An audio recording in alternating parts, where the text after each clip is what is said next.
universe is better to use as an example of the truth than Mr. Obama, because he was the greatest president to ever live.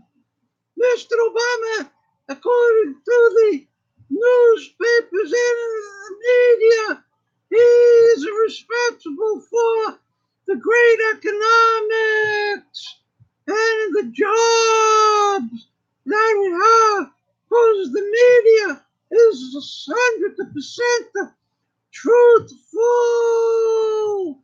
Isn't that right, Mr. Obama? That's right, Michael Fazio. I'm the #1 truth speaker. And, ladies and gentlemen, we have a backed by popular demand, the most greatest, the #1 president of all of history, and that's the way it will be recorded. Mr. Obama, #1, baby. That's right, Michael Fazio. I'm #1. Thank you for pointing that out. So, I'm going to talk about Alex Jones. Ladies and gentlemen, this is going to be good, because Alex Jones was my hero too. That's right. Well, I'm not going to talk about some of the things that you want to talk about, Mr. Obama. That's okay, Michael Fazio. I already read your notes, and your notes are very good notes, because Alex Jones, he has banned you from his channel, because he says you do not speak the truth, and that is not the truth. And I would know the truth. If anybody knows the truth, I know the truth, Michael Fazio, because I only speak the truth. That's right, Mr. Obama. That's right. Now, in the title, you're going to see 3 names. Bill Still has me blocked. And not only does Bill Still block me, but every time I tried to post something, even in a normal framework of wording or wordsmithing, actually, I don't know if it was Bill himself, but I always got a message from Google that I was spamming his channel, okay?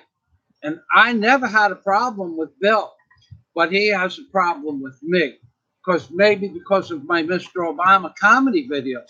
Stefan Molyneux, and Bill still professes to talk about the truthful things of the universe and the nature of politics. And but he does it like a preacher. Very calm, very still. I wonder if his name is Bill Still. And he has that monotone voice like, Mr. Obama. And well, I don't know if he does it, but Bill still has me blocked. Stefan Molyneux also has me blocked, but he does not report me as spam. He doesn't, and I can tell you the honest truth, I haven't posted anything on Bill's channel in 2 or 3 years, but even if I just posted one insignificant comment on topic, I got a message from Google that I was harassing and spamming a channel, not Bill's channel, but every time I left a comment on Bill's channel, I got harassed. So what you think is free speech on the internet, which is today's topic, and I have my notes that I'm gonna read from. What you put on what you think is free speech in America is no longer free speech, but more than that, I've been professing the truth about the Vatican and the politicians of this world in a manner that no one else can copy or dare copy, because they don't have the mental attributes necessary to do real comedy. I mean, there are better comedy and comedians than me. They were much better, but there's none that would dare do some of the stuff that I do, and with the intellect that I have from the point of view of a hard-working construction worker. That's right, Michael Fazio. You're #1.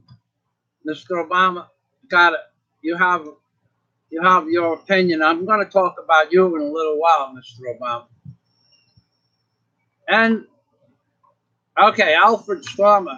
I'm not real sure what that reference is, but you want to expand on that reference before I get to my notes, so we know exactly what's on your mind? Because um, just throwing up a word on the screen without expanding, that's really not commentary. And what we're looking for is honest commentary. So why don't you expand on that if you can? Although you might just be just here for trolling purposes, at which point I will go to work. I will make magic on your Gary. Good morning, Gary. So what we have Mr. Obama's going to do, he's going to read my notes because it's a third party. And then we're going to ask questions even pertaining to whether or not other foreigners that visit the Philippines, off topic altogether, or according to the title. But we're going to ask Gary Bonoya is the perfect example. And also, well, anybody who's been to the Philippines, and there's another man, Gordon. There's a couple, Danny Gordon, he's been to the Philippines. We're going to ask people that have been to the Philippines, do they believe that Filipinos comprehend the English language when it's spoken to them in a slow and clear and methodical voice so that you are pronunciating each word properly and then you are and moving even to the point of you are I'm only going to address professionals in the Philippines, such as banking personnel or a person that called me up to review my Samsung Galaxy customer service experience, which, by the way, sucked. And I have a video coming out on that. Now, excuse me. So I want to know, yeah, slow and clear, no slang, but do they really understand you? That's going to be at the end of my notes that Mr. Obama is going to read for us. Mr. Obama, want to read my notes? That's right, Michael Fazio. I'm going to be your assistant. Thank you, Mr. Obama. What kind of an assistant are you going to be? Your assistant. Sounds a little bit frightening, Mr. Obama. But all right, so I'm going to read my notes, and then you guys, I'm going to put the caveat in the notes that everything I state about what I say can only be verified by doing your due diligence and follow up, because so much truth has been scrubbed off the internet, and so many people don't tell the truth. That's right, Michael Fazio. There's a lot of people in this world that don't tell the truth. You would know, Mr. Obama. Gary Bonoya. Gary Bonoya just answered my question in full. People of the Philippines, even people that are in professional occupations. Now, my lawyer understands, comprehends, and responds to English perfectly. My lawyer is a brilliant gentleman. Okay. I have another friend of mine that's a woman that's a lawyer. She's brilliant too. Okay. And I have my personal contractor that I would use. He understands English. Those are three people I've met that follow a train of thought in English. But we're going to go through the notes first. And let us ready, Mr. I'm ready, Michael Fazio. What? I need an assist. Another. I need an assistant, Michael Fazio. You want your own assistant, Mr. That's right. Well, what do you like? I'm looking for the baby bomber to assist me. And like a magic, the baby bomber lost his head. Oh God, it's been a long time. I had a rubber band. Honey, give me a rubber band. The baby, I got one. The baby bomber lost out of the repair, Mr. Obama. The baby bomber lost his head on the rubber band broke. He did not lose his head. That's much better. That's right.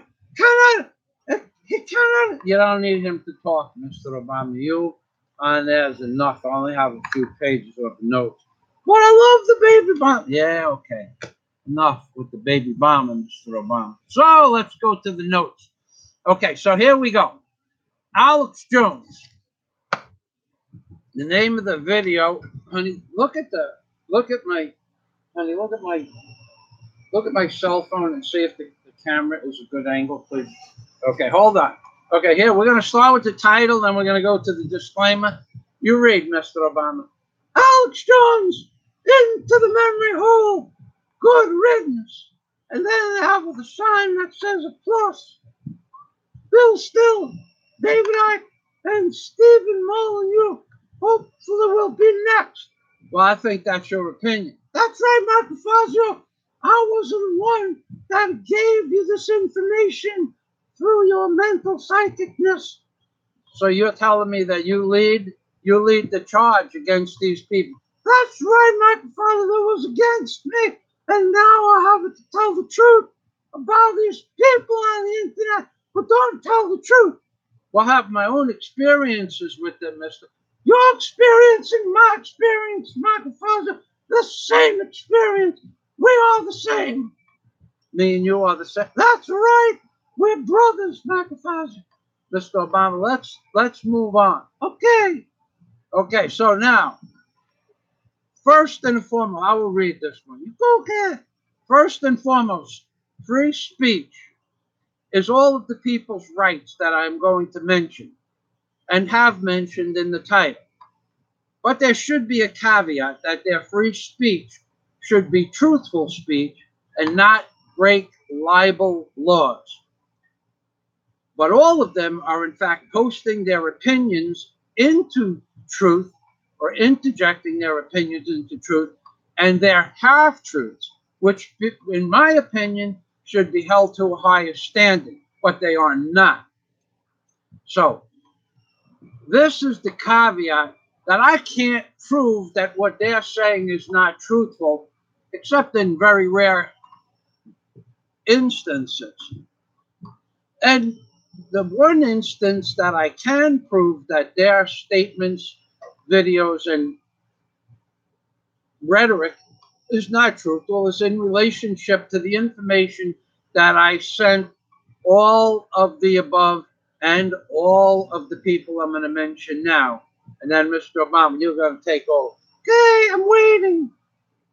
In addition, I do, in fact, believe that even the censoring of Alex Jones was planned in advance to bring him even more credibility, as I believe he was selected a long time ago to be the Pied Piper of the conservative internet movement and to provide them with half-truths, innuendo, along with facts that he does, in fact, impart onto his viewers. But he gets this information in advance from places that he professes to want to remove or expose. Now, in the beginning, he did not tell you where he was getting his information. But now it's come out that he gets his information from authoritative figures in the CIA. Give me a break, Alex. When has the CIA ever told the truth about anything? But Alex Jones professes that his information from the CIA is, in fact, what's going to happen in the near future. And in fact, it happens. But it doesn't mean that it's the truth. It just means it's part of the global plans for the future, Alex. That's right, Michael Fazio. Now you're talking about something I understand. You understand what, Mr. Obama? I understand about the global initiative because they selected me over Mrs. Clinton. That's true, Mr. Obama. Okay, on to the next part of my statement. Mr. Obama was selected, not elected, and so was the current POTUS, by the way. And if you think that the end run, and at the end of the day, is going to be any different, even if Mr. Obama comes back into office next in 2024, whatever, the end game is the end game, and there's nothing we could do about it except make fun and enjoy what little time we have left, because the plan to do what's happening now has been in existence for a very long time, and I don't mean 20 years, I mean 1,000 or 2,000 years. So let's get on with the show. That said, about Alex Jones being a truther, you take it over. His show would have been canceled a long time ago, but in my opinion, this too is part of the new methods that which will be used to lead you in circles without ever disclosing the real agenda. And I wasn't the fraud and fought the POTUS. I can't tell you from personal experience. That's very true, Michael Fazio. Any more shill channels, Mr. Obama? Oh, I have a list. I have a whole list. There's the list.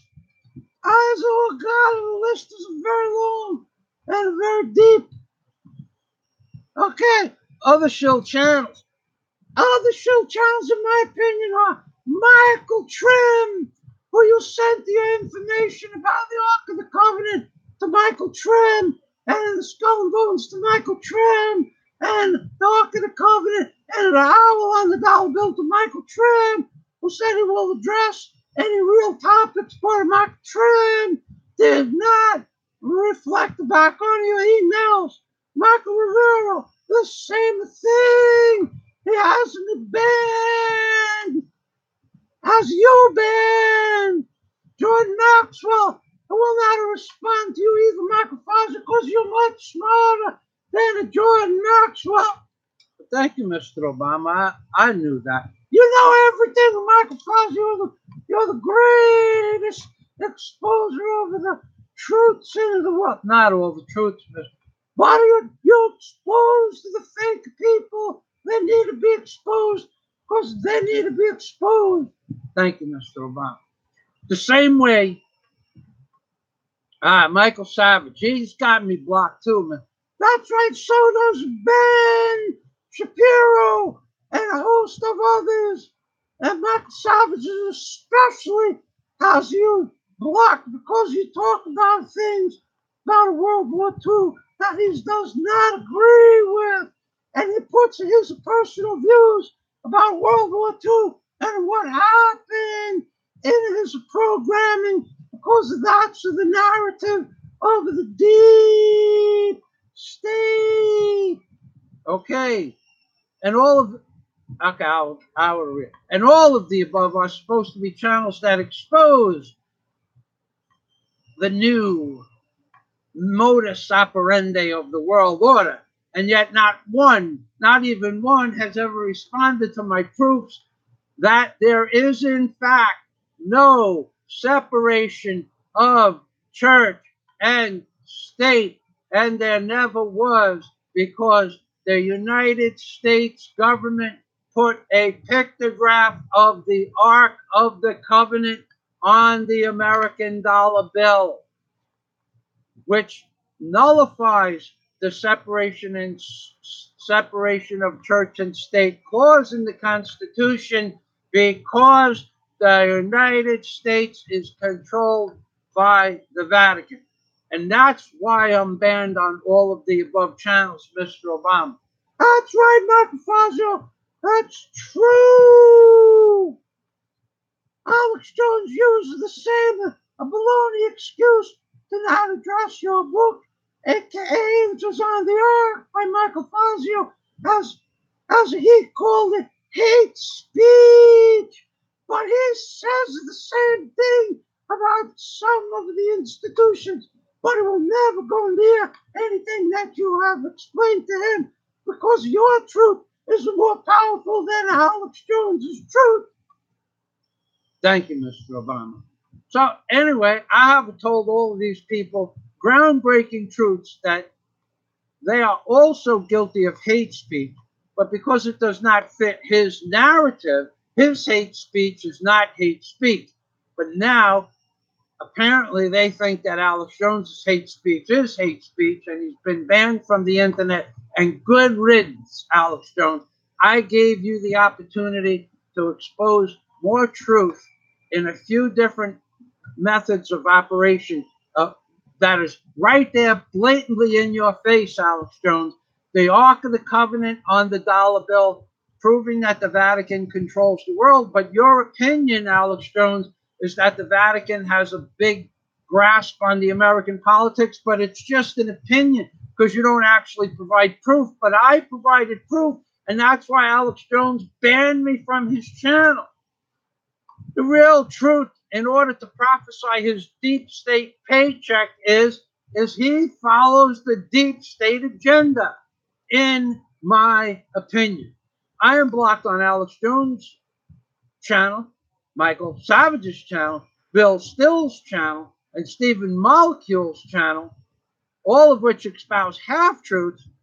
And my Obama comedy is the reason they say that they banned me, when my Obama comedy never broke any of YouTube's rules. I have never received a strike for my Obama comedy. It might be off topic. It might be off the chain. But I have never received not even one strike for my Obama comedy. So how can they call me hate speech while in 8 years I never received an Obama comedy strike, when they are more apt or prone to provide hate speech? I mean, Alex Jones, oh, he's gonna do this to this person, and he's gonna do that to that person, and he's gonna do this, and then this moron called Alex Jones actually is stupid enough to actually show weapons in his studio.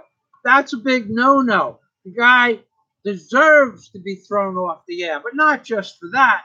But that is in effect harassment and bullying and threats, because then a few minutes later he'll espouse some nonsense about a person that he had an argument with. But the guns in the video that you're not allowed to put in there, by the way, Alex Jones, he's threatening that person indirectly. Okay, now he got thrown off the air for hate speech. Okay, does he have the right to free speech? Yeah, but there should be a caveat that says he has to talk about truthful speech. He can't just go around blabbing off everything that he wants to blab off. He's not allowed to do that. I don't do it. Not anybody. In all of my videos, if I misspoke to a small degree, I normally immediately respond to somebody if they say I misspoke. A week ago, I did a video on the three sovereign states known as the Vatican, the Square Mile of England, and District of Columbia in Washington, D.C. I made a verbal misspeak that I said there was one star in the flag for the sovereign state of the sovereign entity of the District of Columbia.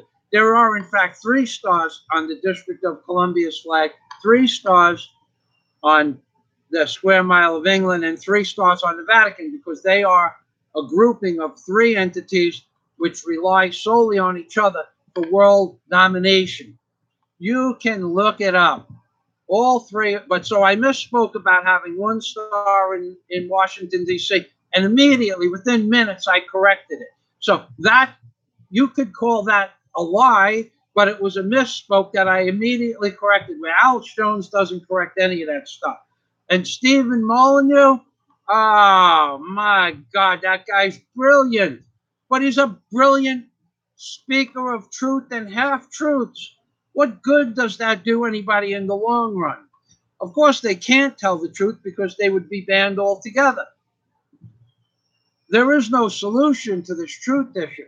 That's right, Mr. Michael Fazio.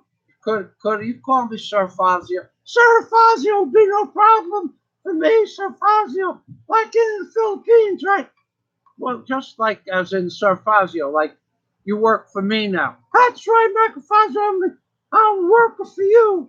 Thank you, Mr. Obama. So, moving on. You're not allowed to talk about the truth of World War II. Not allowed to talk about the truth of September 2001. You're not allowed to talk about a lot of truths on the internet. Okay? There's a lot of topics that have been completely scrubbed off the internet. That's the truth. But most of these people that I just mentioned never spoke about the truth. Even the Donald, who knows the truth about September 2001 is fearful of what would happen if he ever spoke the truth. So where is there truth on the internet? There is no truth on the internet, Sir Fazio. You got that down to a science. It's goodness. So you have a good memory. I'm a good orator, Michael Fazio. I heard you have good lips, Mr. Obama. I heard your lips to God's ears. That's what I heard. And also my lips go in the my lips will go down in the history books as a great orator. That's right, Mr. Obama. Avoiding the topic once again. Okay, now, well, all of the above so-called free speech, no matter what they say, represents nothing more than shills. And all of them work for the same globalistic cabal. Don't make any mistake about it. They all work for the same globalistic paycheck. Now, they don't get their paycheck from the globalists, but they are allowed and have been allowed to speak these half-truths, things that have nothing to do with reality about World War II, things that have nothing to do with reality about Vietnam, things that have nothing to do with reality about Las Vegas, things that have nothing to do with reality. They talk about this stuff day after day after day, every day. There's a new narrative, and we're supposed to remember it and believe it, because that's the method of modus operandi, that they want to confuse you. And nobody has the cognitive reasoning or dissonance to understand what's really going on, except you, Michael Fazio. So, what did you say, Sir Fazio? I'm very sorry. I'm sorry. Okay, Mr. Obama, 3 bows is good. Okay, now, none of these so-called truthers ever respond to my request to publish my proof.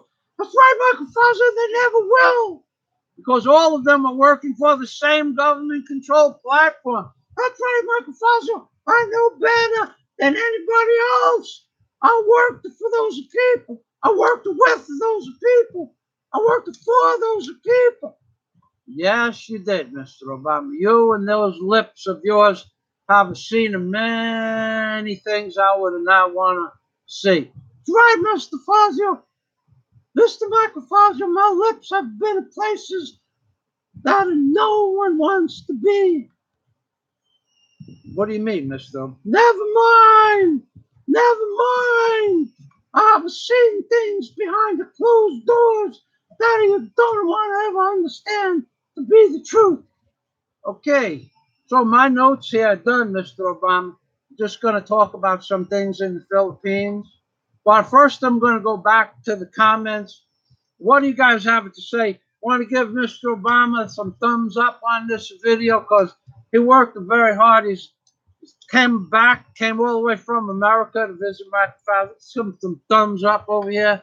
Thank you. Mr. Obama, bow like you bowed to the guy in the chain. We'll do better than that. I will bow with the baby bomber. Was it bowing to the president of China? I think it was China.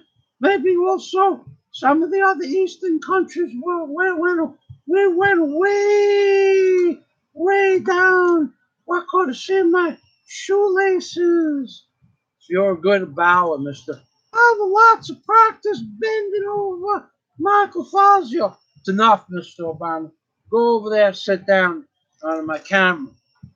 Baby Mama wants to say thank you, Michael Fazio, for having me and my dad.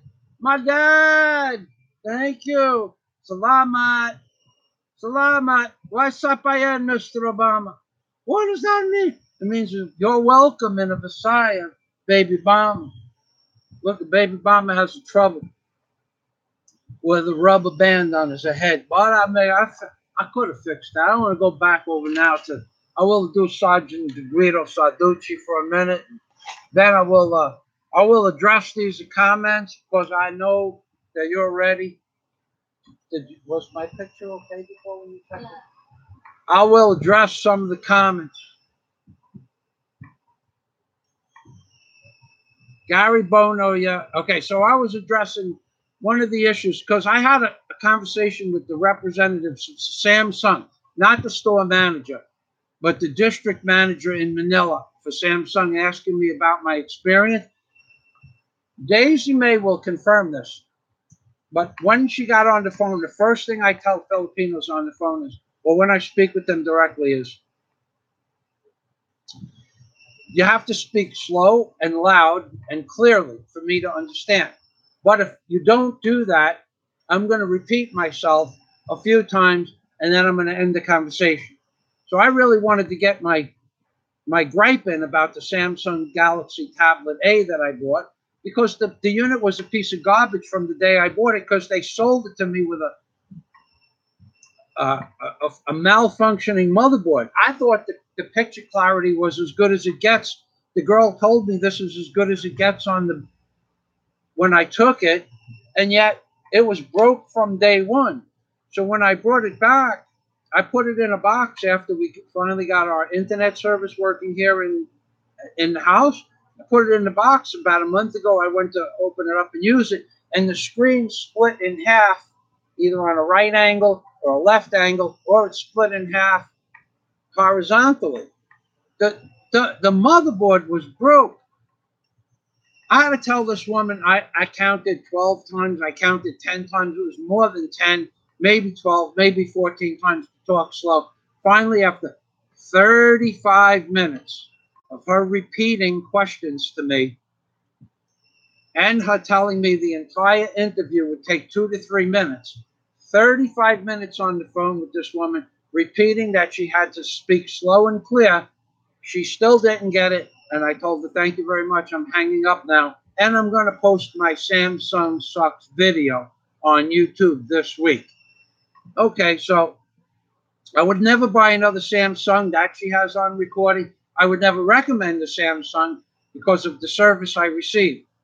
Now, it's supposed to be fixed. I have it for a day. It works. But basically, the problem, the video I made about Samsung customer service being so terrible was they don't listen. I told the man what's wrong, told him what to fix. He says, come back in 2 days. I went back in 2 days, and I came back in 2 days, and he didn't even address the issues. That I told him, write it down. He goes, I'll remember. Okay, he didn't remember. So I wasted a whole day going back and forth to the city. Philip Gaynor. You know, Philip Gaynor, Mr. Obama is not associated with the Department of Defense anymore. But the Department of Defense is always available for the proper if the need arises. The Department of Defense is always there because they always indirectly protect the president. So always remember, Mr. Obama and the DOD are no longer associated with each other on record. But I have seen Mr. Obama in the DOD box and heard some scrambling around in that box. But I do not look in the box when Mr. Obama and the DOD are in the box. I don't want to know certain things you cannot forget that you saw. That's right, Mr. Woo, that's right, Michael Fazio. You do not want to know what goes on inside the box. I know, Mr. Obama. Okay. Okay, yeah, I'm not blocked from Alex Jones sound well. Yeah, but the first time he knows exactly who I am. I talked directly to him on the phone, and he told me that because in my book it had the initials WTF and a question mark 3 times in my book, Angels on the Ark, that I cursed in the book. Therefore, Alex Jones couldn't post any of my videos associated with Angels on the Ark, my book, because I cursed. I put WTF in the book. He uses that same excuse to ban hundreds of people from his channel. The man is a two-faced, low-life, lying government shill. Okay, that's what he is. I would say so much to him, but he would never have me on the show. And then to make matters worse, I wanted to advertise my book, Angels on the Ark, on his website. Know what the price was to advertise on a rotating scale. The ad rotates around his webpage. Hey, somebody here want to throw up a number? How much it is for 1 month or 3 months to advertise on Alex Jones's website? You want to know what he asked me for? I'm going to look at the bottom. Somebody throw up a number, what they think. 25,000. Skip Bedell. Okay. Skip Bedell. 25,000. Okay. Skip Bedell is in the ballpark. It was $18,000 per month to advertise on a rotating ad. So let's just say this is Alex Jones's website, and the ad rotates around on a 24-hour basis. I think all the ads get a chance. $18,000 a month for a rotating ad, and there's no guarantee of what time your ad's going to be at the top of the page. So you could pay $18,000 per month on a monthly basis, and your advertisement could come to the top of the page at 3:16 in the morning, and when no one's watching the internet, or no one's on his website, or a minimal amount of people. But for 3 months, sign a contract, pay in advance $45,000 for Michael Fazio to advertise a book. A book, $45,000. I didn't advertise it. I sold 4,000 plus books, but that's what he wanted from me, because my book was, he said, had hate speech in it. The man is a two-faced hypocrite. Where he is right now, he belongs, starting anew, because he could have been a contender, but no, he has to handpick and select what the truths are. My truth to prove that the Vatican controls America was too much truth for him, so he blocked me. If you don't think that upsets me, it upsets me, because my truth proves that there is a real owl on the dollar bill. When if you go to look up on Google owl on the dollar bill, you'll come to something about, I'm going to show you, you're not going to believe it. The owl on the dollar bill is about half the size of this pin, which is a pin for the earphone. It's about half the size of this pin. It looks like there could be 4 or 5 squiggly lines, and that's what represents the owl on the dollar bill, and not my full-fledged owl, which I'll show you. Honey, where is that dollar bill that we had? Is it still over here? I think so. You want to help me find it? Remove some of this stuff. I'll show you a real owl on the dollar bill. Maybe it's in here. Open that up and look. Okay, but I'm the one who showed you the real owl, which is 2 3/8 of an inch wide. Just Google Skull and Bones on the dollar bill, and you'll see my owl on the dollar bill too. The Skull and Bones logos is that big also. The Skull and Bones is actually about this big, but when you blow it up, it's very big. Is it not on the bottom? Okay. All right. Well, maybe you'll get the poster for me, please. The owl poster. Thank you. Okay. So 45,000. We're going to digress back, because sometimes.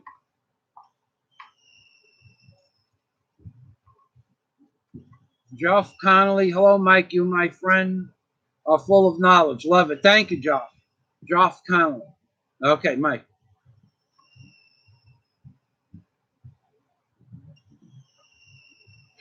All right, so we have a little work to do. We have a patrol here talking about Daisy. Yeah. Here is the owl on the dollar bill. Here is the Skull and Bones on the dollar bill. Fold it just like this. Take $1 out of your pocket. There's the Skull and Bones inside the face of a hog-nosed bat with a wingspan of 2 3/8 of an inch. And then just rotate the dollar bill just like this. There's a real dollar bill. The only thing that's filled in is the colors. Nothing else is filled in. And on this side, right here, you're going to see the face of a great horned owl. And there's the face of a great horned owl with the wingspan over the left and right compass, or left and right circle on the dollar bill. That's the real owl on the dollar bill. But Alex Jones wouldn't let that piece of information go public and viral on his channel. Maybe he's jealous of Michael Fazio. Maybe he was told, you are not allowed to put Michael Fazio's truths up on the internet. Maybe they're all been told. Maybe they already know about this or didn't know about it and researched whether it was there or not, and then said, oh, this is one place that we can't go on for truth. But either way, Michael Savage sent them a letter, sent them pictures, high-definition pictures. Michael Rivero sent them a letter, sent them high-definition pictures. Stefan Molyneux sent him emails. When I say a letter, I mean email. We think in terms of pencil and paper, us old folk. So I sent him an email with pictures. He never responded to my comments. George Maxwell, 25 or 30 phone calls to all his different telephone numbers. He had 12, 15, 20 different email addresses. No way to keep track. Every time you got an email address from somewhere, the next day you'd look, there'd be another email address popping up on the internet for George Maxwell. This is back in 2010. George Norrie, Speaker of Truth, another government agent, George Norrie. He's deceased, by the way. But you think about it, the millions and millions of people that listen to George Norrie's show thinking it was truth speak, when in fact my truths about the dollar bill and that the Vatican controls America were never addressed by so many people. And let's just go underneath the title. Let's just go on an excursion here. Michael Fazio is the biggest liar in the world. Michael Fazio is lying about the Vatican. Michael Fazio is lying about the skull and bones on the dollar bill. Michael Fazio is lying about the owl on the dollar bill. Michael Fazio is lying that the words in the King James Bible associate themselves in the codices to the pictographs or pictures on the dollar bill. Let's say all of that's a lie and none of it is a lie, but let's just say it's all a lie. Somebody should have bought the rights to my book, Angels on the Ark, and my discoveries. Because if you think about it for just 1 minute, everything you see on television is a lie. All these movies are lies. When did you ever see an actual documentary that you were part of tell the truth about what the documentary has in the documentary? I can tell you about stuff that happened in New York that I watched happen with my eyes. I watched it happen with my eyes. And the stories that came out in the newspaper were totally fabricated. Had nothing to do with the truth. Didn't even mention the people that were really there. And yet, you people eat that stuff up like it's candy. So, when does anybody ever tell the truth? I watched a movie last night called Warcraft, okay? I enjoyed it. It's actually quite entertainment, and it does have a theme behind it, has a storyline behind it. That's why I enjoyed it. But it's not the truth. There are no huge monster that looks like bulls with huge teeth fighting people that look like humans on other planets. But it's not the truth. But my truths, which are true, which can't be disproven, that have 10 and 20 and 50 and at one point $100,000 I waged some of these people to have me on their show and prove me wrong. Jordan Maxwell, the maximum wage was $50,000. Jordan Maxwell is supposed to be an expert on photography and the fasci symbol. That's his claim to fame. One stupid symbol that he says the fasci symbol is on the Mercury dime. This guy is a total fraud, in my opinion. I have discovered 1,000 times more information than Jordan Maxwell. So I understand now that Jordan Maxwell in the year 2010 is broke. So I say to him, let's get together and we'll write a book on top of my book together. No response. I send him the information, the pictures. Let's do something. Let's cohabitate on a theory and let's do this. Jordan Maxwell, you're broke, okay? I'm going to give you $50,000. You debate me in public forum, you debate me, I'll give you $50,000 if you win the argument. I'm telling you the Ark of the Covenant's on the dollar bill, and you're an expert. This is after he totally neglected my challenges. Okay, so you're broke, Jordan. You're absolutely broke. I made videos. You're broke. You don't have the money to pay your medical bills. You might have to foreclose on your house, and I will pay you $50,000 to debate me, and he won't. He didn't ever respond, because I will make him look like the fool that he is, in my opinion. Okay, same goes true for anybody else. I don't care who you are. Nobody can prove the Skull and Bones from the Yale Skull and Bones Society depicting the Yales. Nobody can prove that the number 1832 is not in pictographic form on the dollar bill. Nobody can prove that the number 322, the door of the Skull and Bones Society's dormitory door, whatever they have, I'm not sure. That, in fact, the Yale Skull and Bones, you go to their website and you see my pictures of the Skull and Bones on the dollar bill on their website. Now, how is that? I think they love me. Okay, so, but all of these people that profess to be truthsy, they're all a bunch of liars. So, digressing back to my original point, let's just say I'm lying about all of this stuff. Why wouldn't anybody buy the rights to my book? And Steven Spielberg's frontman, Bob Cosberg, answered that question. He said I was going to be rich on, let's say it was a Thursday morning. He said I was going to be rich within 72 hours. And he was going to talk directly to Steven Spielberg that day, and he'd get back to me in 72 hours what they could offer me. The next morning, he called me up and said, Michael, just like this, Michael, no one is ever going to buy the rights to your book. No one's going to make a movie about your book. You do have what is known as a high concept. He was Bob Cosberg, Cosberg, Bob Cosberg, explained the concept of a high concept. He goes, your concept is such a high concept, he never even saw such a high concept in recent years. A high concept comes along every 3 or 4 years. Mine was at the top of the high concept list of high concepts, okay? And he said I would be rich in 72 hours. He called me back the next day and said, Michael, no one's ever going to buy your book. No one's ever going to give you any rights to any movies. No one's ever going to write a magazine article about you. No one is ever going to acknowledge that you even exist. And you will be lucky if you live long enough to publish videos about this subject matter.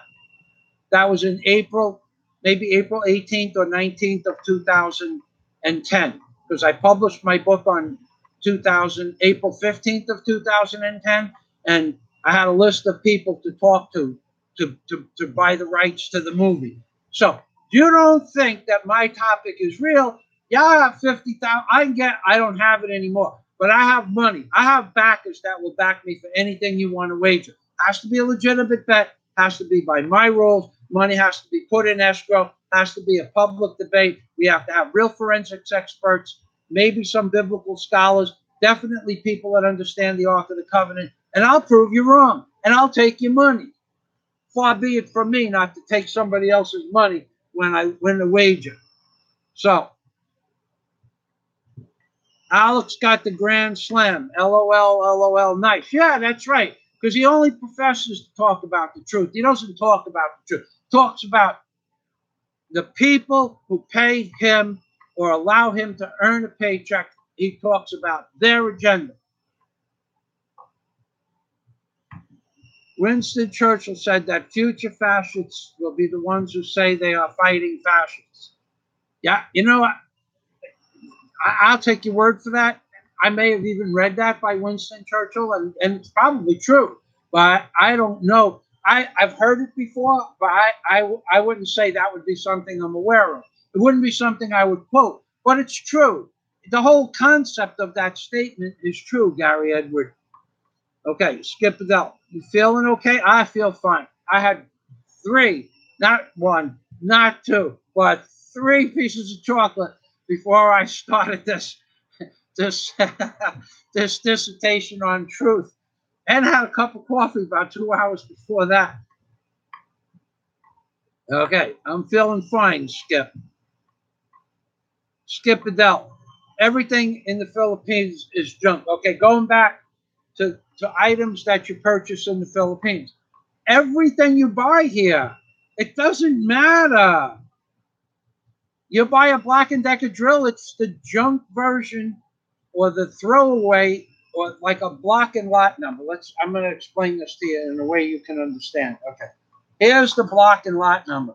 There's 500 pieces in this block and lot number of this medicine. Okay. They test one or two pieces out of every block and lot number to make sure this medicine is good medicine. So now you get a block and lot with it's bad medicine. It's not, there's two, they tested it twice and they find that 2 times it doesn't pass the test. They take the whole, I didn't want to do that because I didn't want to interrupt the internet. Hopefully it won't do that, but thanks. But yeah, it's cold. It's cold in here now, baby. So they take the whole block and lot number, which might have bad windings in a drill or bad windings in a grinder. They take the whole block and lot number and they put it to the side. They know that there was a problem with the wiring in that 500 pieces. They take the ones that are really, really bad, that are broke, they refurbish them and they sell them to the Philippines. We don't even get the seconds. We get the worst. Yeah.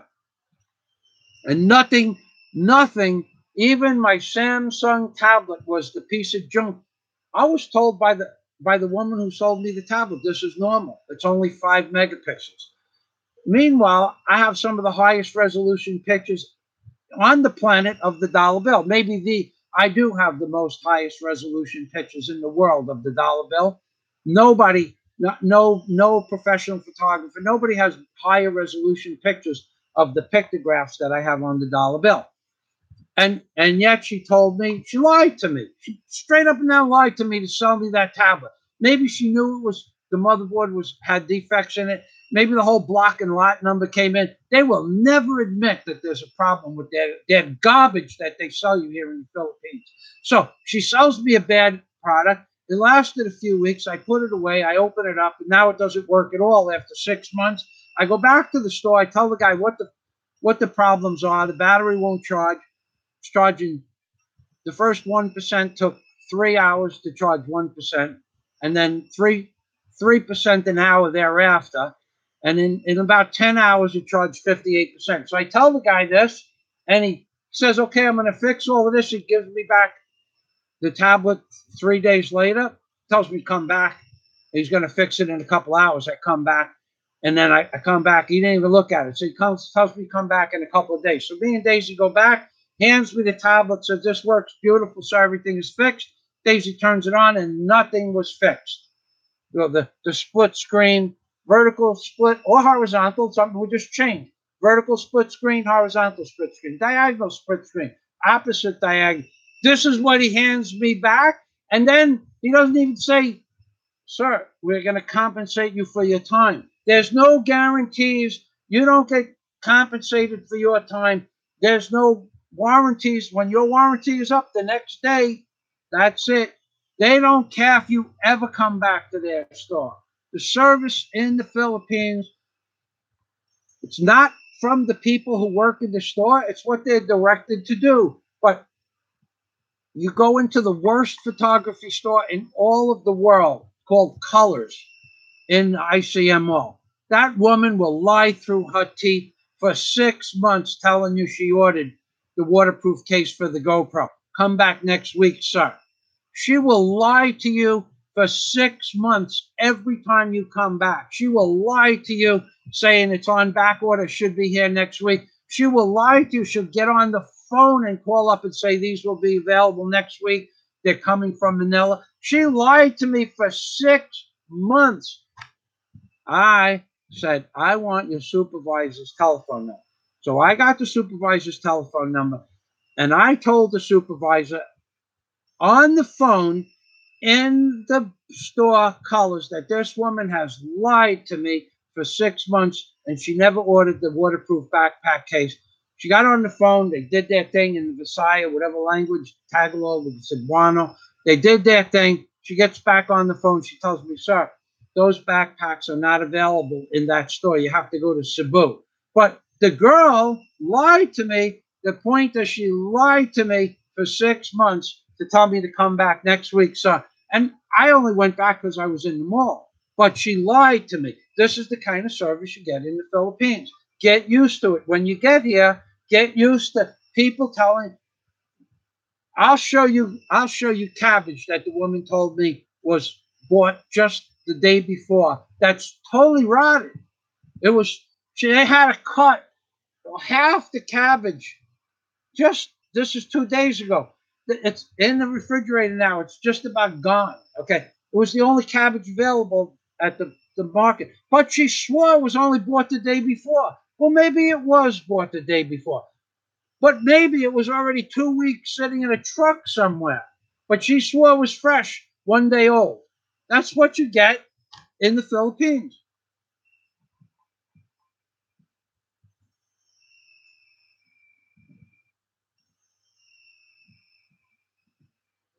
Okay, now,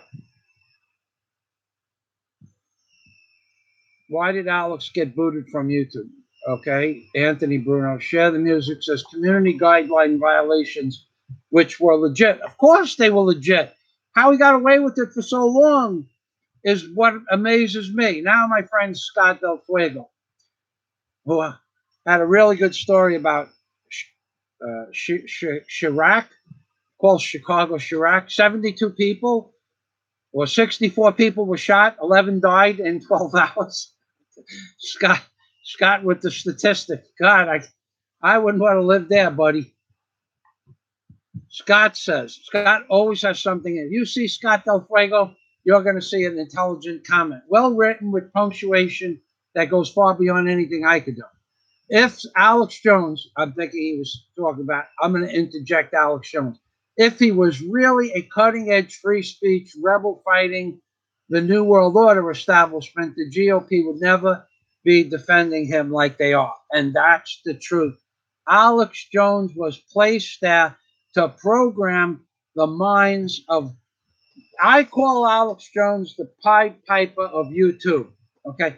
So, and those who don't know the Pied Piper, this is the story of the Pied Piper. He blows onto the pipe and he makes music, and everybody follows him and he walks them off a cliff. He calls them lemmings, but he makes fun of the people that he calls lemmings. Well, anybody that listens to his rhetoric is being brainwashed again with half truths. To find the real truth is not easy. Thank you for that. But Alex Jones he works. He doesn't work directly for the government. I couldn't prove that, but even if I thought it, I couldn't prove it. But I don't think it. He's allowed to say the things that he says, and he gets a script. Every morning he gets a script. Every day he gets a script, a bunch of stuff on a piece of paper, maybe every week, maybe once a month. And he has to address certain issues in a certain way. And then the rest of whatever he wants to say is up to him. But he has an agenda, and it's not in your best interest. When I say your, I mean it's not in the best interests of the future of the American people. Don't ever think that Alex Jones is on your side, because he is not on your side. He banned my free speech on his channel, but he got banned for free speech. Maybe it's karma. Maybe it was a long time coming. But I also believe that's part of the plan. So Scott says, again, reading Scott's comment again, if he was really a cutting-edge free speech rebel fighting the NWO, the establishment GOP would never be defending him. Because the establishment GOP, Scott is moving into a whole nother field. All of these people work for the same long-term agenda. I'm the only person I know that speaks the truth. And that's why, even though I could put out the same video with my face instead of somebody else's face. Beautiful girl in Mindanao. I put the same title, the same video. I have twice, 30 or 40% more subscribers. My videos get 340 views. The other guy gets 1,400, 1,500 views. Am I jealous of the other guy? Not unless I want to be light in the loafers. I wouldn't be jealous of him. So being that I don't care to go the light in the loafers route, I don't care that he gets more views. Because if I had to be like him, I'd have to be like him. Oh, who are you talking about? Somebody I know. I don't know if you know him, Mr. Obama. You said light in the loafers, Michael Fazio. I did say light in the loafers, and I knew that would catch your ear. Not only my ear, Michael Fazio, but my butt. Butt is right. My butt. What is your butt? That's part of my face. When you say light in the loafers, Michael Fazio. When you say light in the loafers, Michael Fazio, my butt. They get excited, Mr. Butt. Butt. Go away. Mr. Obama being excited in my hand is not something I want to experience. He's over there bouncing around on the bed now. Anthony Bruno, he sees there are 7 demonic entities. So there's lots more than 7. But if you go to my channel, my homepage, you'll see 7 secrets on the dollar bill that nobody in the world, no other YouTube video creator, no other channel, no other truth seeker, no other truth speller, no other truth talker, nobody in the world has ever copied a single one of my videos. Although they're free to copy, you can copy them, you can rewrite over them, you can narrate over them. Nobody has ever gone there because they're all afraid, because they're all sissies. Not all, but I showed people stuff on the dollar bill that still nobody will even touch my proof. It's proven it's there. You take a dollar bill out of your pocket, you fold it. There's an owl, there's a skull and bones, and the Ark of the Covenant is the whole back of the dollar bill. So I proved it, but nobody will acknowledge it. So even digressing back for the new people out of here, even if it's all fake, even if I'm lying through my teeth, no, they lying through your teeth. That's where I come in. I'm lying through Mr. Obama, if your lips were moving, if your butt were moving, you'd be lying through your teeth. That's right, Michael Fazio. Put me back on the bed. And he goes back on the bed. Okay, Share the Music said he also would have been banned by Twitter at this point. His life is the show. Yeah, I mean, the whole thing. I even believe they're going to bring him back on and make him more famous than ever. I think that's the agenda. Now, I don't know that I haven't heard or seen that by somebody. I'm sure somebody else thinks like I do. Feel sorry for the poor sucker, but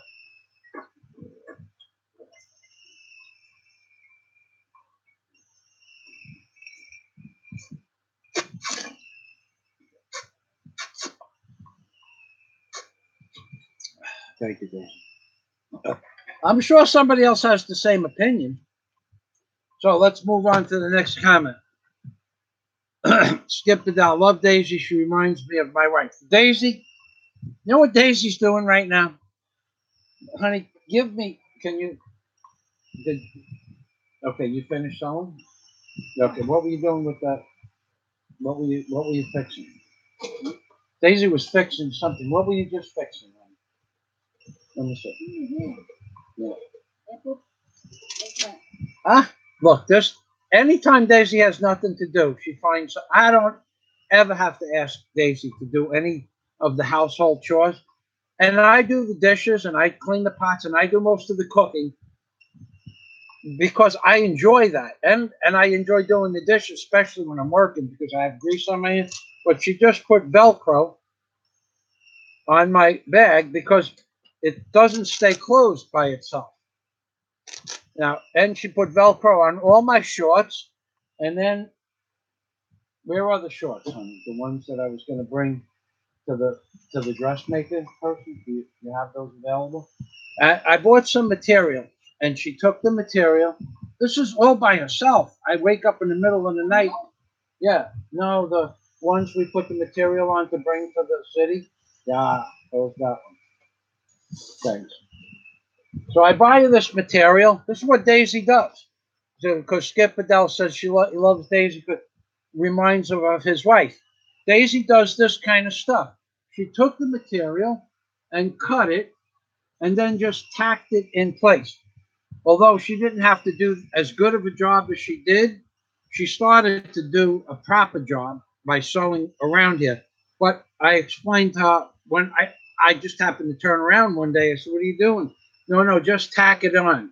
So now it's tacked in place. Little, and now the seamstress will sew all this. But this is a lot of work. She has to cut it and tack it, pin it. So this is the kind of stuff that Daisy does all on her own. And this is why I actually truly do love Daisy. Now, there's some guy named Michael Anderson that said something sarcastic about Daisy, but I don't think I'm ever going to get the chance to meet Michael Anderson to correct her.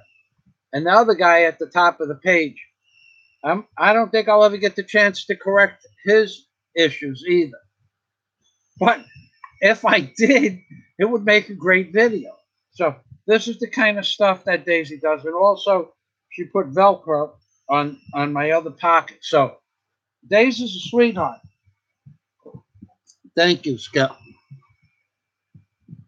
What? Okay, now we're going to Anthony Bruno. What will they say? Oh, yeah, vote China 2020. I get comments from people about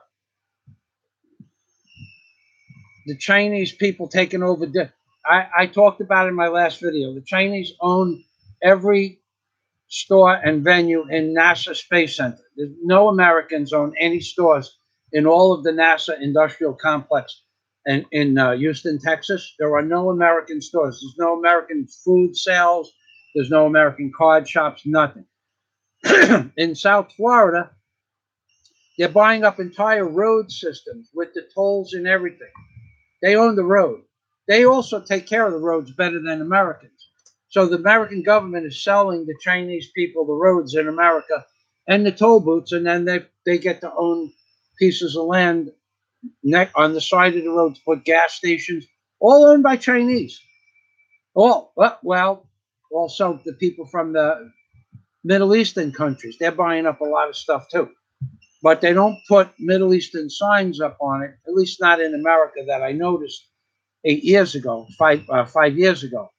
But they own it, but they don't put, I don't know, what would be the name?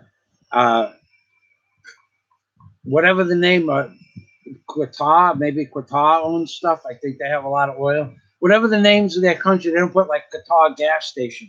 They leave it American gas, but they own the gas station. So, but the Chinese people, they just throw up a Chinese sign first, and then they put it in English next to it, if they put English at all. So they are taking over, and even in Bacolod. Bacolod is the upper side, the upper Visayas, with Dumaguete is the lower Visayas, or upper Occidental and lower Occidental, middle Occidental. They're taking over Bacolod City. All the back streets, all the markets and stuff, all Chinese, Korean, Japanese. Filipinos are getting pushed to the side in their own country. Very sad, because we got pushed to the side in our country, which was very sad. Yeah, okay, moving on.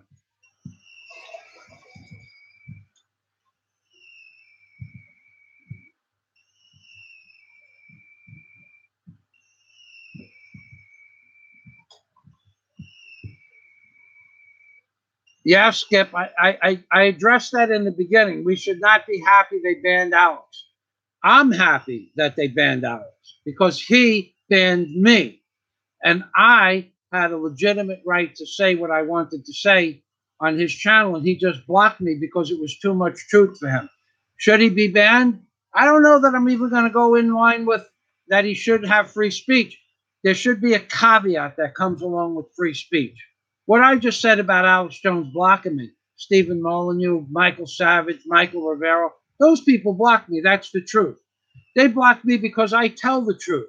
That's the truth. But Alex Jones, there should be a caveat that comes along with free speech, and it should be right across the board, everybody. Somebody says something that's not true about World War II, they should get banned. But they all lie about World War II. And if you don't know what I'm referencing in World War II, then you're just stupid. Okay, if you're too stupid to follow my very broad innuendos, then you're just too stupid to even watch my videos, because I don't actually say sometimes what I mean, because I get banned from YouTube.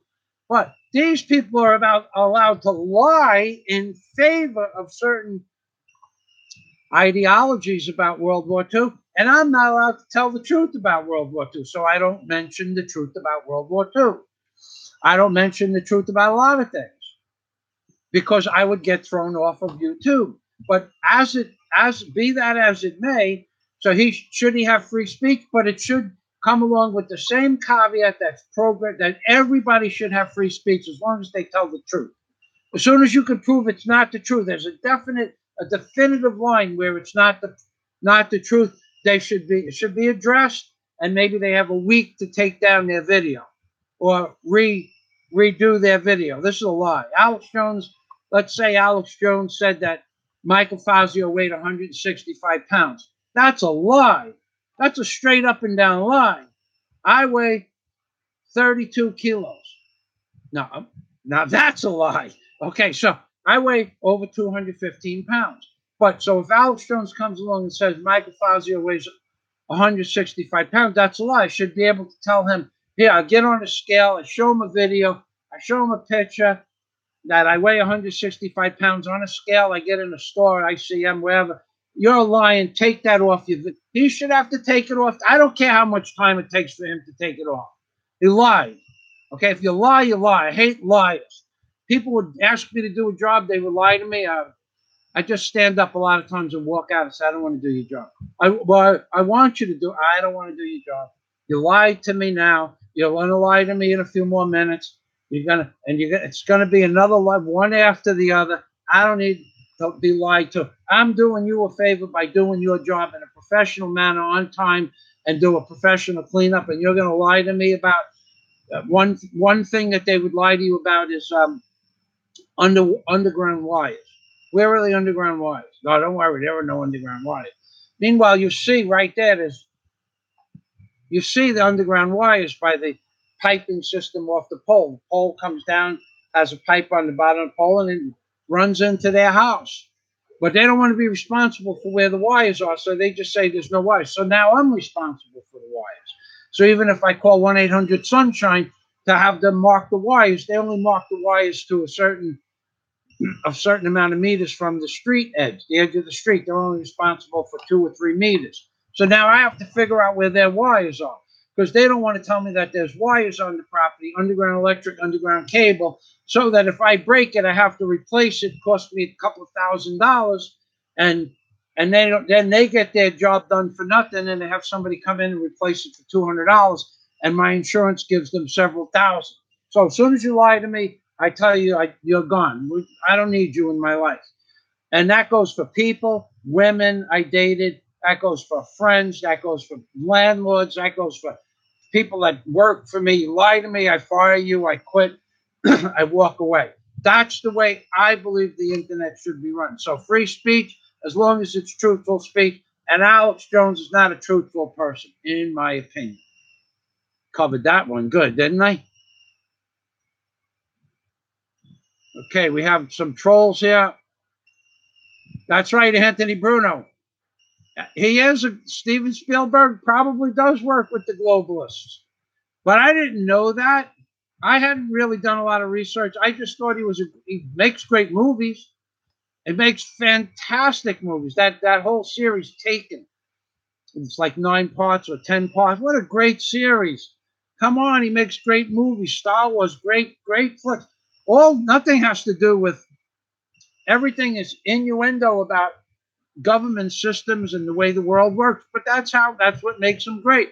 But he works for them too. Maybe him and Alex Jones work directly for the same. They get their pages of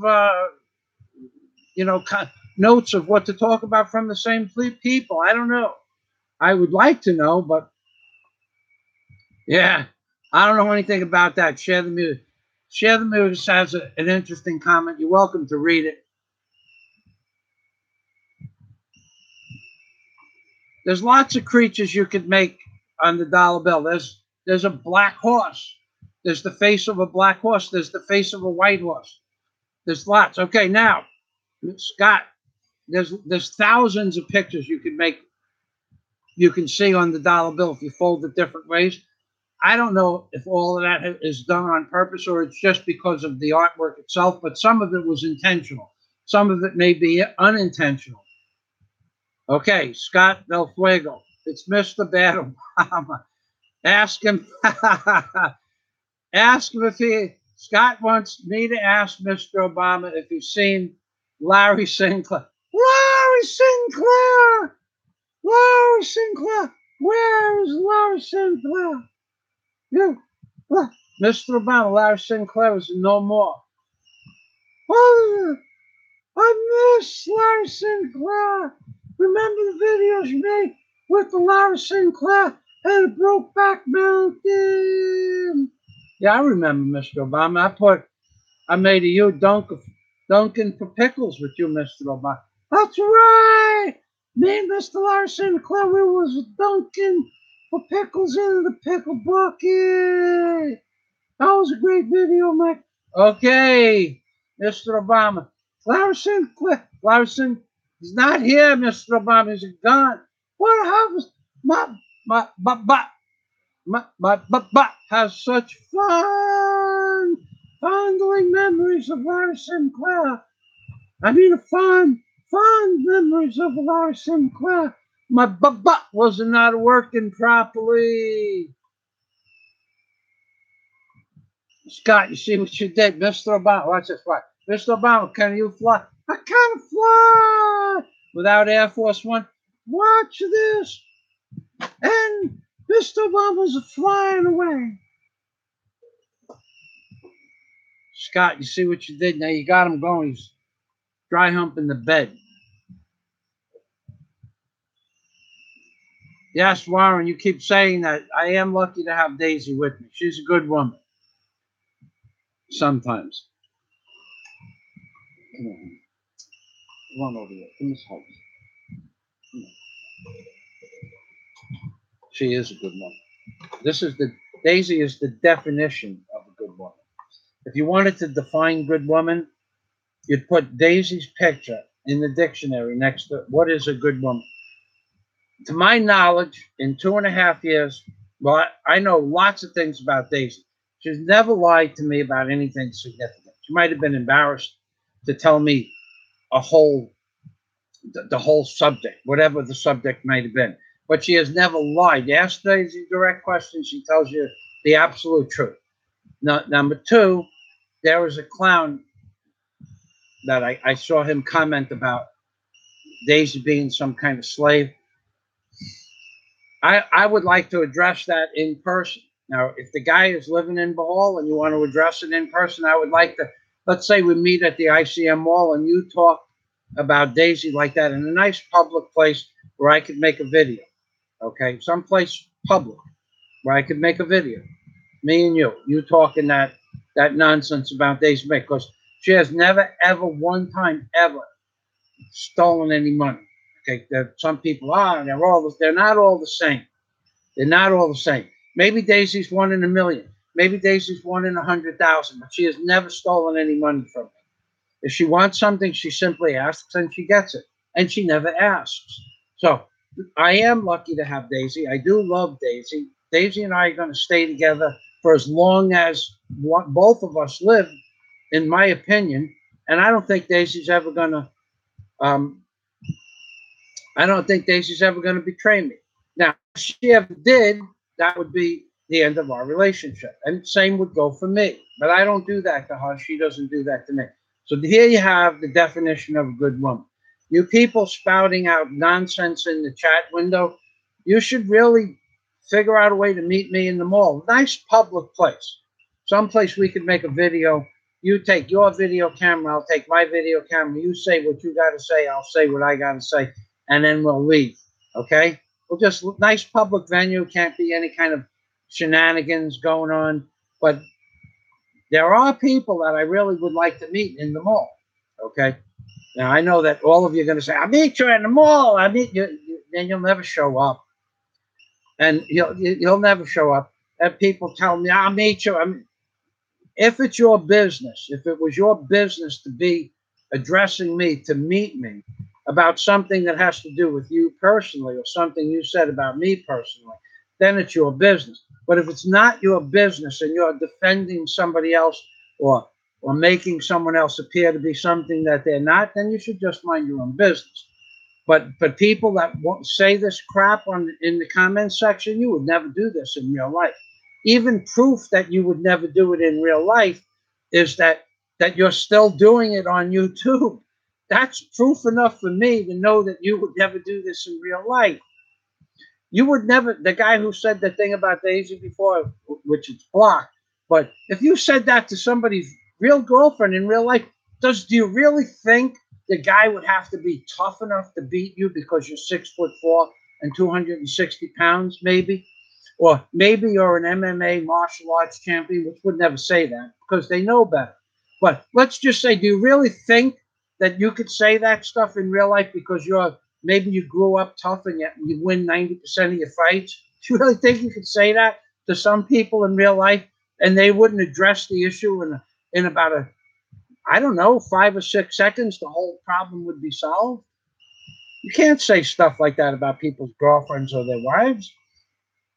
You should be paying attention to what I'm telling you, because there are people out there that will stop that kind of commentary long before your sentence is finished.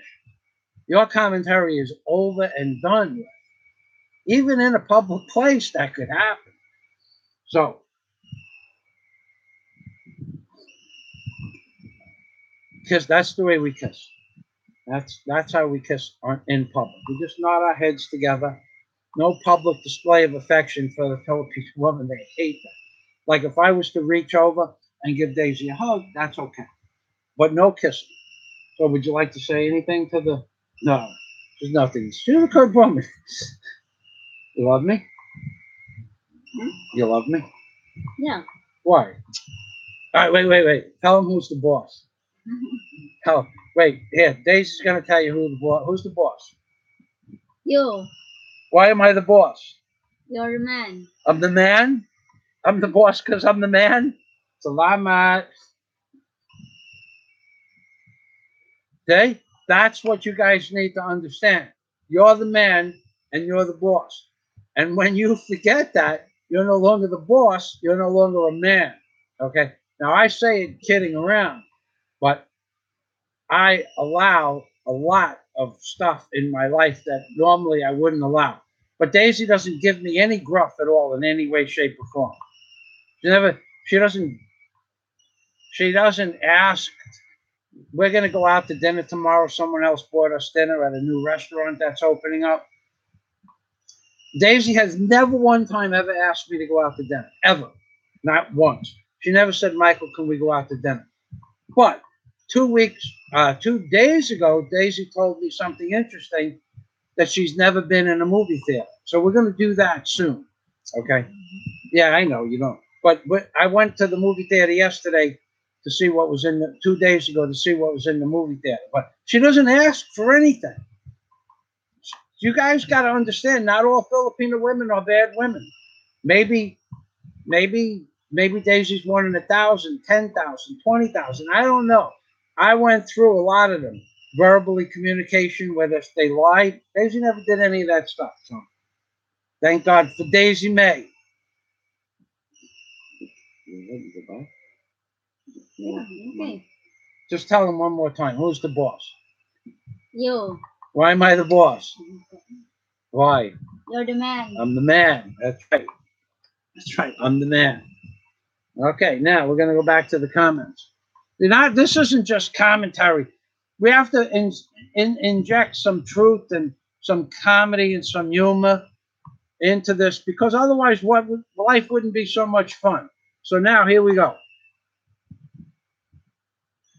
Society, Daisy is lucky to have you there. Thank you, Society. This messaging.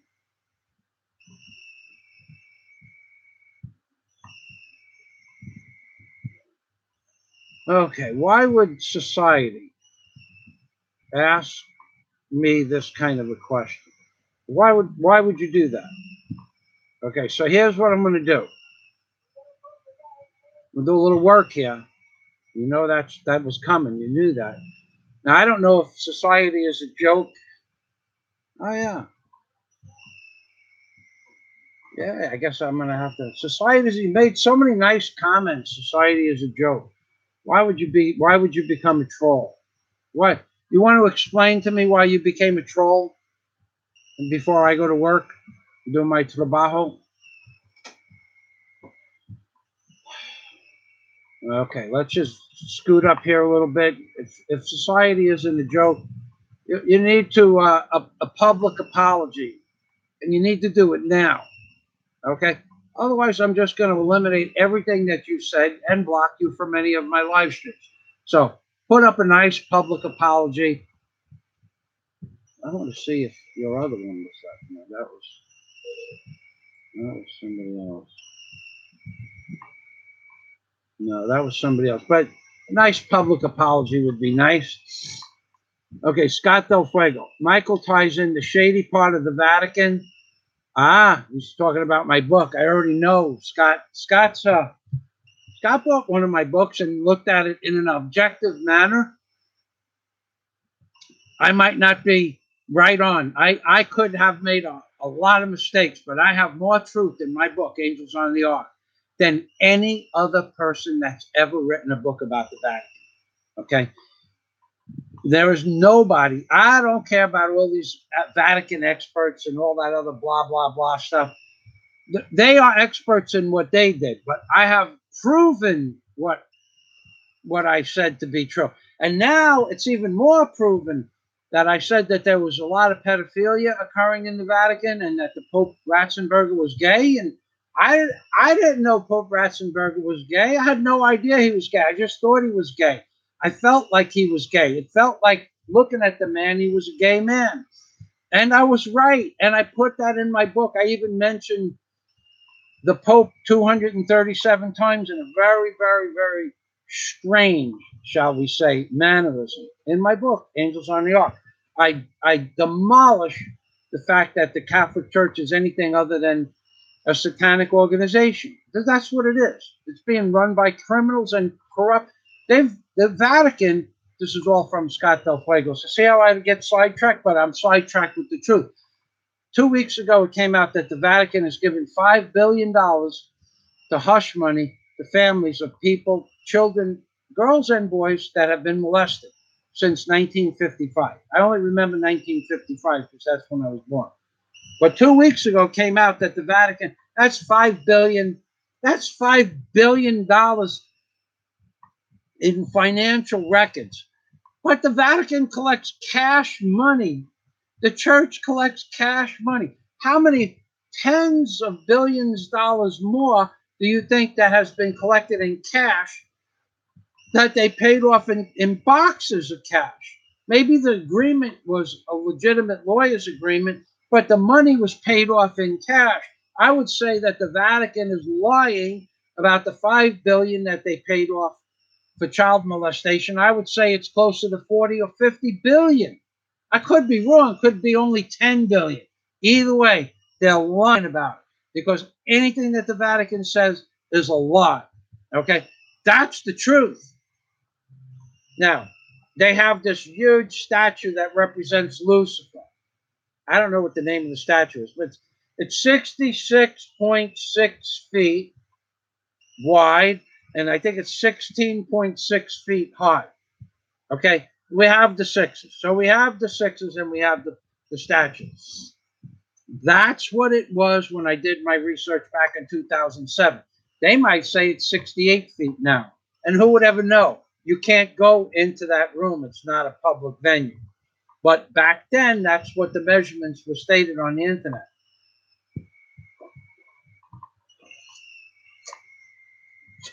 I'm not sure if it's called the Lucifer. They call it the Lucifer statue. And then you have the Lucifer telescope that the Vatican does have. They have the Lucifer, I don't know what kind of telescope it is. I think it's the one where they grind the lenses down. But the Vatican has pretty much a foothold on all powerful telescopes. Okay, so in here we'll go back to, and that's called the Lucifer telescope. If you Google Lucifer telescope, you're going to come to the Vatican. Michael ties in the shady part of the Vatican, the NWO, okay, Scott Del Fuego says, Michael ties in the shady part of the Vatican, comma, Scott with his punctuation, the New World Order, comma, the Freemasons and secret societies and modern political alliances and actions into a coherent roadmap of the future of our world. Our world is headed down the tubes, ladies and gentlemen. You don't, Scott sees the writing on the wall. I saw the writing on the wall. That's why I left America. You people think that anybody that thinks they're going to change the direction of the NWO, I'm going to give it to you like this. I-95 goes straight from Florida City all the way to Maine, from one end of the United States to the other theoretical end of the United States, the southernmost part and almost the northernmost part. But it goes pretty much in a straight line up the eastern coast,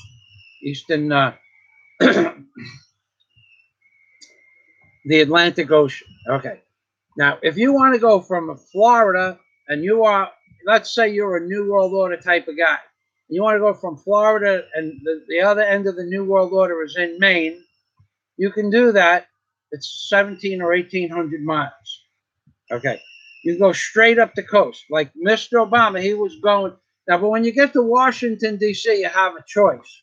You could either go straight up to Maine on 95, or if you want to visit Washington, D.C., they circle jerk you right there with a road system called 295. So you get off and you go around what is called the loop, and then you come back to 95. So you loop right around the Capitol. Okay, that's the long way. Obama was headed straight for Maine, and President Trump is going to take 295. Either way, he's getting back on 95 and he's going to Maine. That's your choice for the coming agenda of this world. That's your only choice. They didn't plan this for 100 years. They planned it for 1,000, 5,000. They built this society knowing that this was going to happen. They built everything that you see.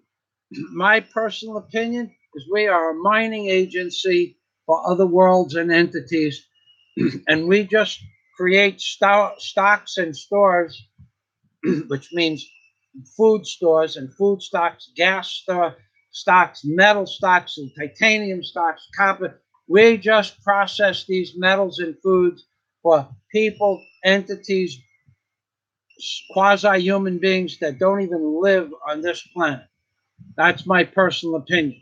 Always been my personal opinion. And if you've ever seen some of the things that I've seen, and I can't prove that I've seen them, you would understand that everything I just said is a lot more truthful than anything you're ever going to see on the media. Nobody's ever going to tell you this. What I just told you is a fact, but I can't prove it. So it's a lie. So it's not provable, but it's a fact. But I can't prove it, and it's a lie. You have no idea what they have underground. You never will have any idea what they really have underground. Even people that have clearance to go underground, like my friend Hyman, a Jewish guy, Jewish Italian guy. His plane, okay, he was stationed in Las Vegas. His plane left Las Vegas and went somewhere. The plane he got into had blacked out windows. Before he got on the plane, every jewelry, everything was 100% removed. Basically, he was a naked body put into a jumpsuit and handed some weapons and ammunition, walkie-talkie, so on and so forth. He gets on the plane. He's in his uniform. The plane lands, no windows, can't see out. You don't know which direction you're heading in. You have no compass. You have no way to do a bearing. Then the plane goes into something, and then the plane drops on a platform. The whole plane, whatever it was, 707, 727, C-130. It didn't matter what plane he was on. It just mattered that it dropped down into the earth. And he gets off the plane. He gets escorted to either an electric cart or a gasoline or diesel engine bus. He gets on the bus and he goes to the other end of the underground city, stands in front of a door. Never knows what's on the inside of the door, because inside the door there's another door. But if the people have a pass, go into the first door, and if they can get through the first door, then they could go through the second door, apparently. But Hyman, that's his real name, Hyman, he never got to see what was inside any of the doors. You don't talk to the scientists or the people working there, and you don't communicate with them in any way, shape, or form. Now, that's one way you can experience what's underground. There's another way that you people will be doubting, but it doesn't matter. It's called an OBI, OBE, out of body experience. You can actually move out of your body and transfer your mind and or spirit entity into anywhere you wish to go. And I got to tell you that some of those places that you might think that you want to go are not really where you want to go. Some of them are places that are interesting. Some of them are places that you're going to see interesting things. And some of them are just straight up and down cold. COLD. These are places where there are spirit entities and beings that you come into contact with that will just give you chills to your spine, bone chilling cold. And you will understand that there are things of this world that work in tandem or hand in hand or control this world that are what you might consider demonic entities, or some people said archons. You can consider all of this stuff. You can put any name you want to it. When you come in contact with these beings, you get a bone chilling cold. Even you are only in the astral plane observing the beings. And now you're in a room observing those beings doing something with humans, and they look up at you and they can actually see you and you can see them. Okay? And then it becomes a cold hard reality that there are things of this world that you really don't want to know about. And those things exist and go on every day, and they have been going on for a very long time. The underground tunnels that you read about, they were started back in the 1800s with hammers and shovels and pickaxes. And then it became steam drills. And then it became diesel energy drills, diesel electric drills. And now it's nuclear. These tunnels are so vast and so immense, you have no idea what's going on. And then you go on this psychic journey, you come back, because hopefully you have a guide to bring you back in case there's a complication, which can happen. And you talk to the man who worked in the tunnels, and because he directed you to a specific location or a general location where you saw specific things, and he was the scientist that was the choreographer for the video for the things that go on underground. And you tell him what you saw, and he would just confirm what you saw to be the truth.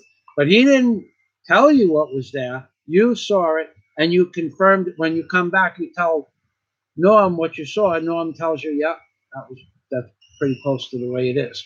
Okay, because out of body astral projection is just as real as buying Coca-Cola in a machine. They're the same thing. You go buy a can of Coke, you do astral projection. If you can do astral projection, you could.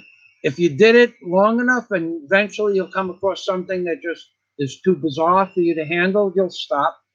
But you can be trained. Not everybody could be trained.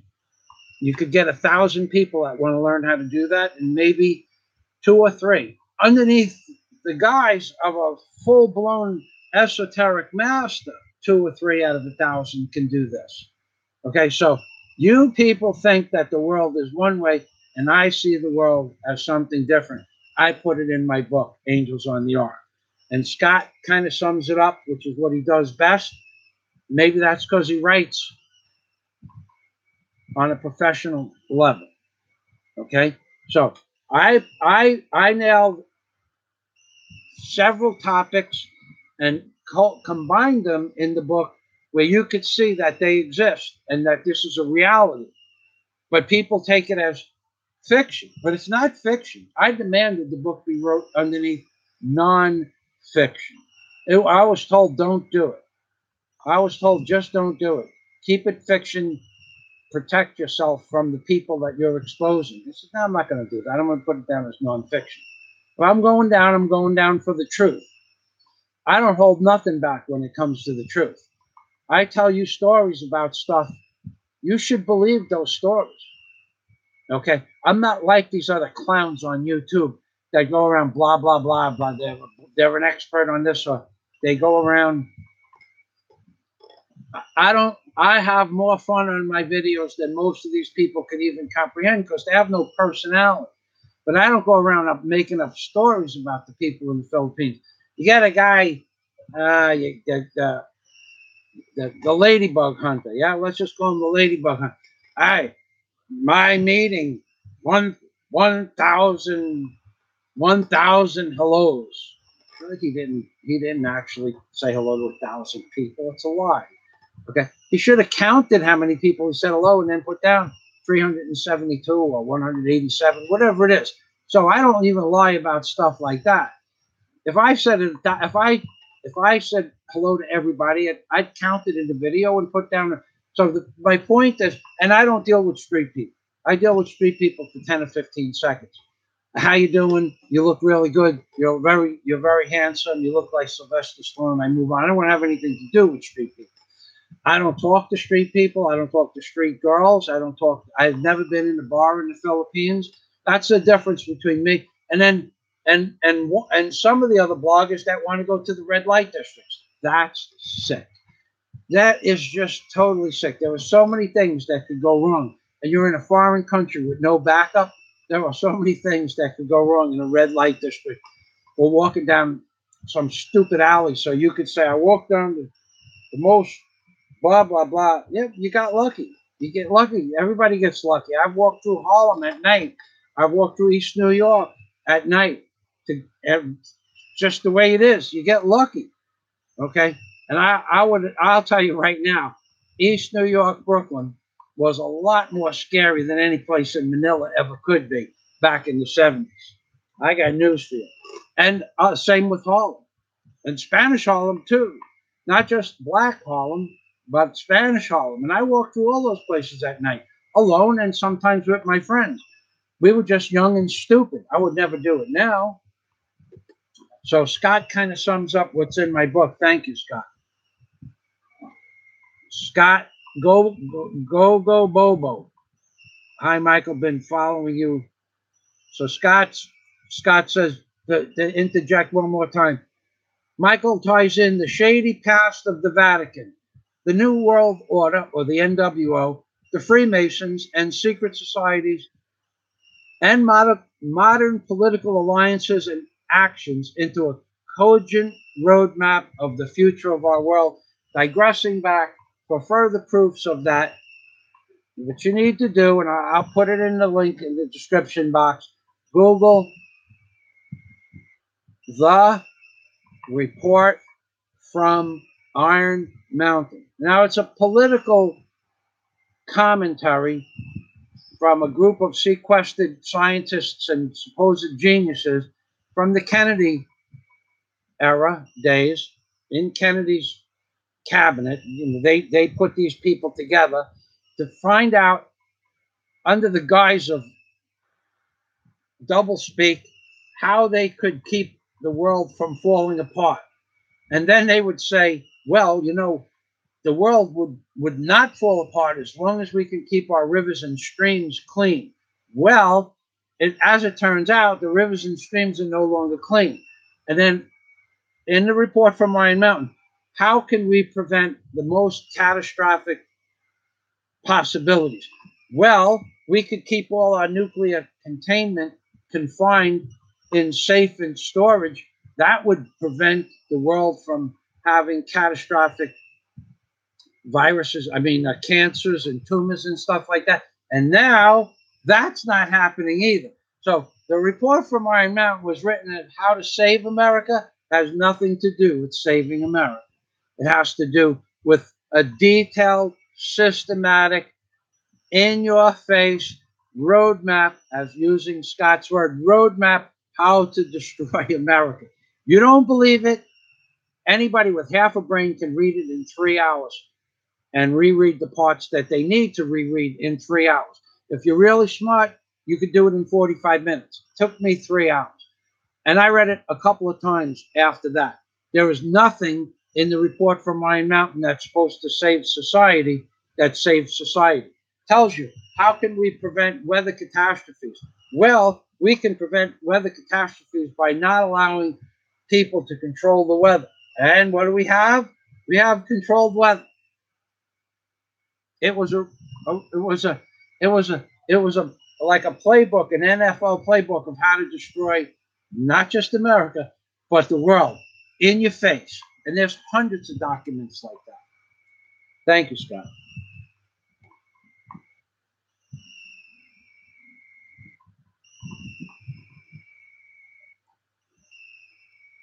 Charlie Y. Always remember to say, I love YouTube. I actually do love YouTube. They brought me a lot of entertainment and things that you never get on TV. So actually, YouTube is a pretty good entity all in all. I enjoy that. I enjoy being able to view other people's commentaries and scientific discoveries, even if I don't believe it. I just think it's a bunch of nonsense. I don't have to watch commercials. I am one of the few people. Can I have food now? The big Hollywood. I am one of the few people that have never owned a television in my whole life, ever. Never owned a television. I did for 3 months when I dated Dawn, beautician, and I ended up throwing it off a third-floor balcony onto a concrete road pavement next to a 120-inch stretch Excalibur limousine, and it blew up at 3 o'clock in the morning. And by 3:30, she had already packed her stuff and left. I told her, put that television on one more time. I got to get up at 5 o'clock to go to work. You don't have to get up till 9 o'clock to go to work. Put that television on one more time, throwing it out the window. And we didn't have earphones back in 1981 or 82. So there was no headphones for television sets. And then she put it back on and she was watching some nonsense show and threw it out the window. That was the longest I ever owned a television. It was 3 months, and it was her that wanted the TV. Dawn. Wonderful girl, great cook. Nothing upstairs. But she could bring home the bacon as a petition. People give her a $50 tip for cutting their hair. $10? $10? If you lived in Woodside, Queens, like there was 63rd Street, she had a place called actually Dawn's Hair Salon. I think it was Dawn's Hair Salon. She serviced mostly Colombian and the other guys that sell the powder, Colombian and wherever else that stuff comes from. Serviced most of them. And they'd have it was a $10 haircut, which was high. It was like a normal $7 haircut. $10 haircut, they throw a $50 tip in a package. And a package. And I'm not talking about a small package, I'm talking about a package. Something worthy of noticing. $10 for the haircut, they gave a $50 tip and a package.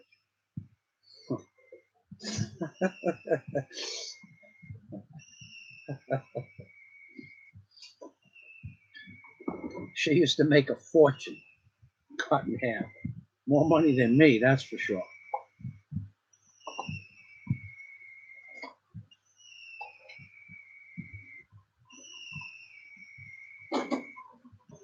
Okay. Yep, Alex Jones is after money first. Chris Alexander, hello, Daisy. Bobo. Well, thank you, Bobo. Thank you very much. And he's just at the same time he gave me a $1 super chat. Thank you very much. In fact, that money is going directly, and I mean directly. There is about $17 left over from Excalibur's Super Chat money. And I'm going back for another one of those hamburgers in a week or so. And Daisy's going to try maybe a chicken burrito instead of a beef burrito. So the actual dinner cost about $23 with traveling. So I had $17 left over from that Super Chat donation from Excalibur, right? Excelsior. What am I saying? Excelsior. Oh man, am I bad? Excelsior. And the reason I got that wrong because I spelled Excelsior with an S after the L, and he spelled it with a C after the L. And in my head, I'm thinking C, Excalibur. Okay, so he spelled it Excelsior with a C, and I spelled it Excelsior with an S. So I was wrong, and I saw it in the Super Chat. So I'm thinking C. That's why I went to Excalibur. So that's going to go. Now we have $18 for our dinner. That's more than enough. Thank you. We're gonna. I have another gentleman that's buying me any cuisine I want in a restaurant that's opening up in Bohol. It opened up last night, but I didn't know where it was, and I didn't feel like traveling last night. But tomorrow's Saturday, and we're going out. We're going to go to that restaurant. Tomorrow's Friday. Would you like to go out on Friday or Saturday? It's up to me. It's up to me. Why is it up to me? What day I go? What? Why is it up to me? It's up to you. You're the boss. I'm the boss. That's right. I'm the boss. Thank you, Go Bobo. Okay, now Go Bobo. That's tongue twister, dude. Go Bobo says, for God's sakes, Alex Jones has a t-shirt sale shop because it's all about money. Go Bobo. If you remember, Alex Jones was he sells anything. He's a snake oil salesman. He's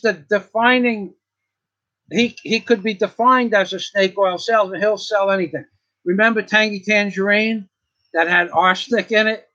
Okay, he did take it down, but months, maybe a year after it was proven that it contained, I don't even know if it contained a massive amount of arsenic. Someone just said there was arsenic in it, and then there were hundreds of videos, and he took it down. But he'll sell anything. And he had to know there was arsenic in it when he sold it in the beginning, because he always talks about his laboratory tests before he sells any of his snake oil sales remedies.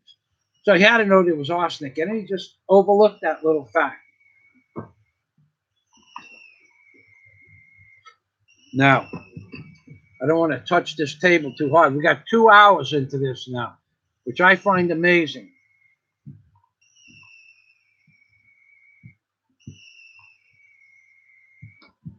I like Lachlanberg.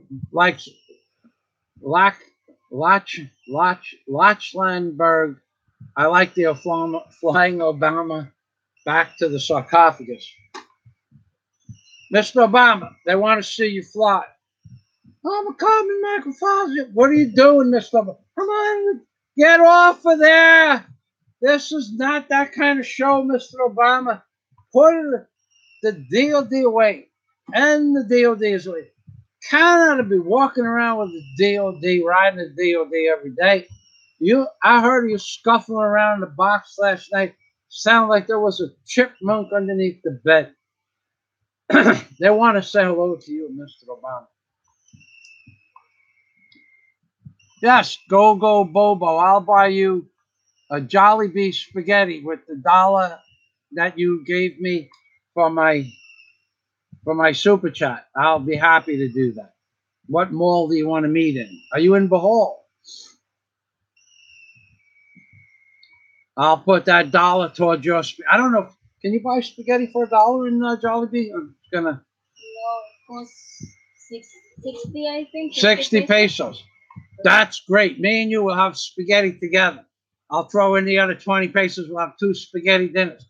Considering Jollibee's makes about the best fast food that I've ever eaten. And I'm serious about that. I don't know what they put in it, but they have the best, like what? Burger steak. The burger steak. God, that's good. The sizzling burger steak. Man, I got to tell you, for a fast food restaurant, Jollibee's sizzling burger steak is excellent. Warren H. No, sorry that you're going through chemotherapy. Sorry to hear about that, Warren. There is another therapy now. People have been talking about it. It's called sound therapy. It kills cancerous cells. 100% effective. If you could find a doctor or an institution that does sound therapy, it's based on. I don't know. I'm looking for the word organ. It's based on a similar principle as organ waves, but it's based on sound waves. Okay, ultrasound. Each cancer cell dies when it's subjected to a certain frequency. Okay, this method was proven 100% effective back in, I don't remember if it was the 50s, 40s, or the 30s, but 16 cancer patients were tested, and 15 within 3 weeks the cancer was gone. 100% gone, never came back, and one person took like 6 or 7 weeks for the cancer to be eliminated. But it was, and then you couldn't buy the equipment anymore. The research was done, proven to work, and then it disappeared. It's coming back now. Philippines. Okay, so Warren H., not to get off topic, but there is a therapy called sound vibration cures cancer, or sound cures cancer. You might want to look into that. I've researched it for somebody else. Unfortunately, they don't have the equipment here in the Philippines. You have to send away for it. It's sketchy at best if it works. But if you found an institution that does it, the chances of them curing your cancer would be much greater than chemotherapy. Tom and Ruth. All right. Thank you for saying hello, Warren H. Daisy is the boss. Thanks, Tom and Ruth. I know you guys run a nice channel, Tom and Ruth. I'm going to now, but you had some clown on there the other day, Michael, that you agreed with, saying that all expats use their girlfriends, and that even they all use them as slaves and maid services, and they keep them for 6 months. This is directly directed at you, Tom and Ruth, by the way. And you allowed that guy to post that on your channel, which is your choice. But then he said something that only could be directed towards Michael Fazio and Daisy May, because he said all expats keep their girlfriends and wives as slaves. Some of them just use them for maid service and cooking purposes or sex purposes, and then others even use them under the guise of being a construction worker, not construction workers in the singular vernacular. So he was talking about Daisy May. I should have corrected that the other day, but I just remembered it coming back to your name on your channel. Guy's name was Michael. Last name started with A-N-D. Okay? Okay, that I remember. But I didn't address it on your page. I didn't really want to leave something derogatory on your page, but that guy, and then you agreed with him, which I don't agree with you. So I just unsubscribed, to be honest with you, because I don't even want to get upset about stuff like that. I would not allow that comment on my page because I know who he directed it at.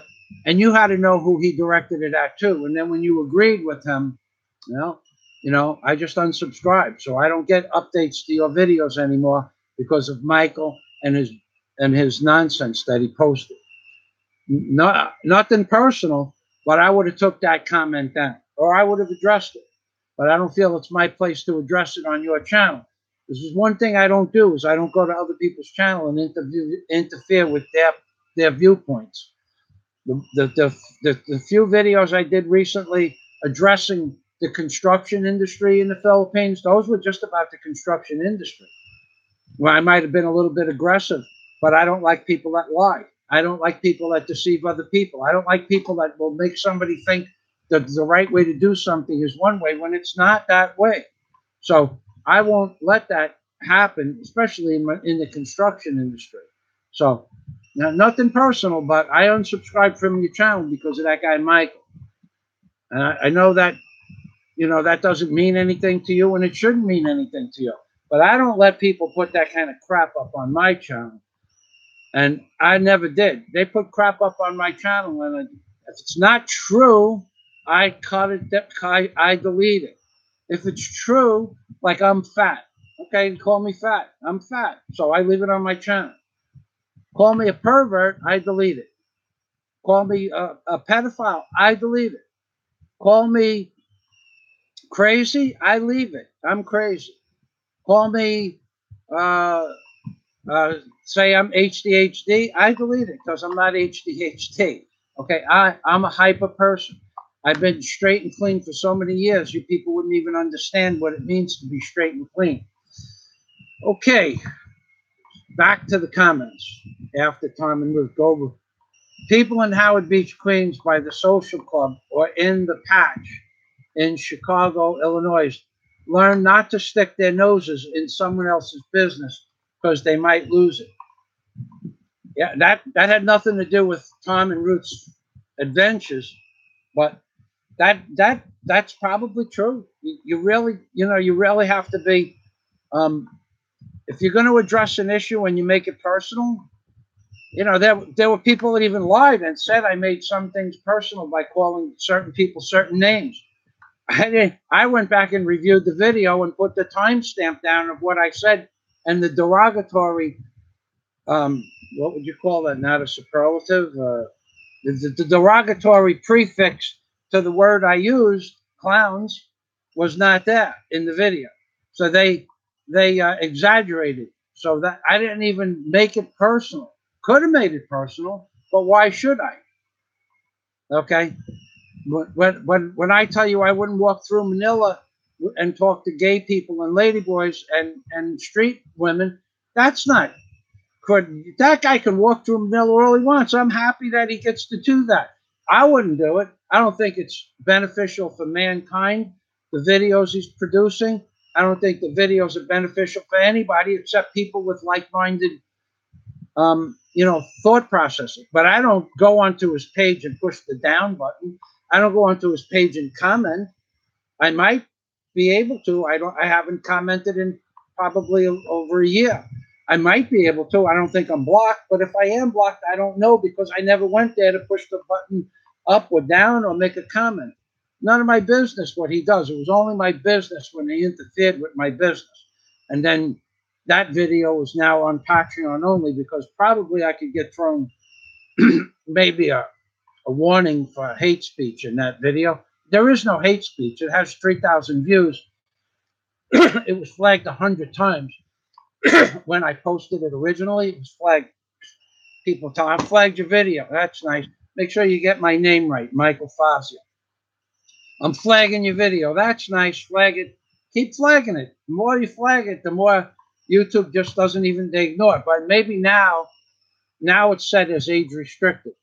So I mind my own business pretty much, unless somebody's outright blatantly lying and costing somebody else money and I can help the other people to save money, then I might get involved in a non-interference way, just posting the truth. You can take the truth and put it where you want it after that, right? That's right, Michael Fazio. Want to fly? Want to look for Larry? Larry's dead, Mr. Obama. I want to look for Larry because I want to have the oh, okay, Mr. Obama, we're going to fly. You want to use two hands? I will use two hands. Can you do Rocket Man? I could do Rocket Man. Rocket Man. Well.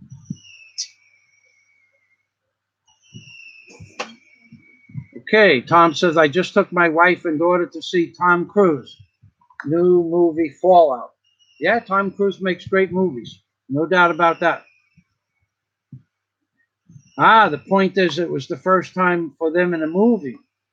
Yeah, you know, that's one of the things, Tom, that's a good point that you brought up.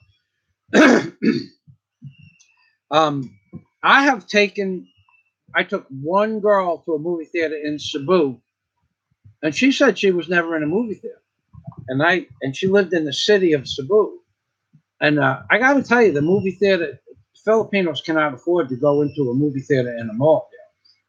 I think the fee at the time in 2014 to go in the Ayala movie theater was 280 pesos.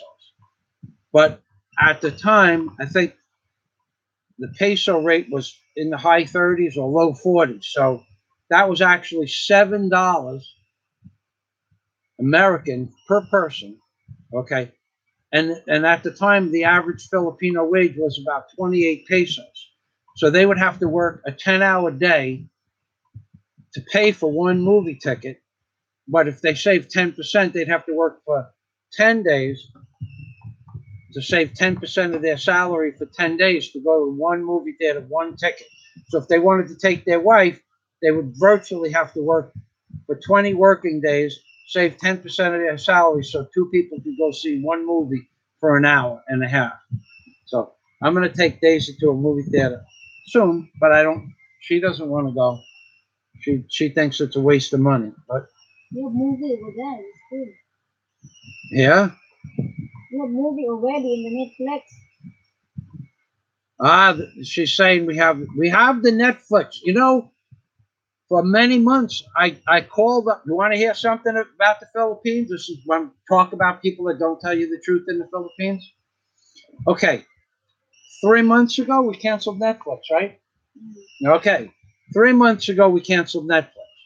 I got on the phone to Globe. I want to cancel Netflix. Yes, sir.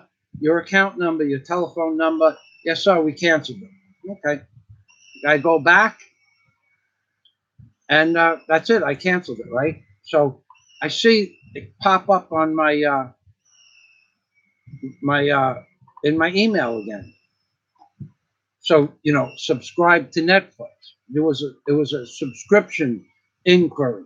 So I just deleted it, and I don't think nothing about it. Like last week, I go back and I see on my phone they sent me a message. Thank you for subscribing to Netflix. So I call up Globe and I cancel it. Yes, sir.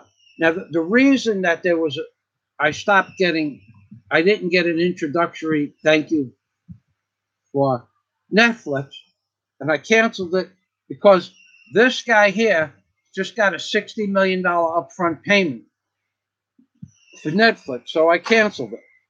Okay. But I didn't get a message saying that my Netflix was canceled. I just assumed it was canceled because I didn't get any more messages. And that was because I did a trial for 6 months. I tried it for free. And my 6 months was up last week. So when I canceled it a few months back, and they said they canceled it, and it's on record that the phone call existed that I canceled it. They found it on record at the Globe store in the mall. They didn't cancel it because I wasn't paying for the service. I was getting a free service. So now, last week, they send me a message, thank you for subscribing. So I call up Globe, I want to cancel it. Well, you can't cancel it over the phone. We got to go on the cell phone, which I just haven't gotten around to yet.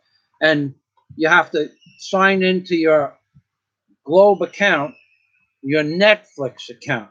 Apparently, there's a different email. So I forgot my email for Netflix, and I have to figure out what my email is, or send another notice to my email address and sign. They make it almost impossible. But the point of this conversation was they told me I canceled my subscription 3 months ago. And then I told them again to cancel my subscription. And then I went into the store in the city to pay. I paid for several months in advance 2 days ago. And I asked them if my subscription was canceled.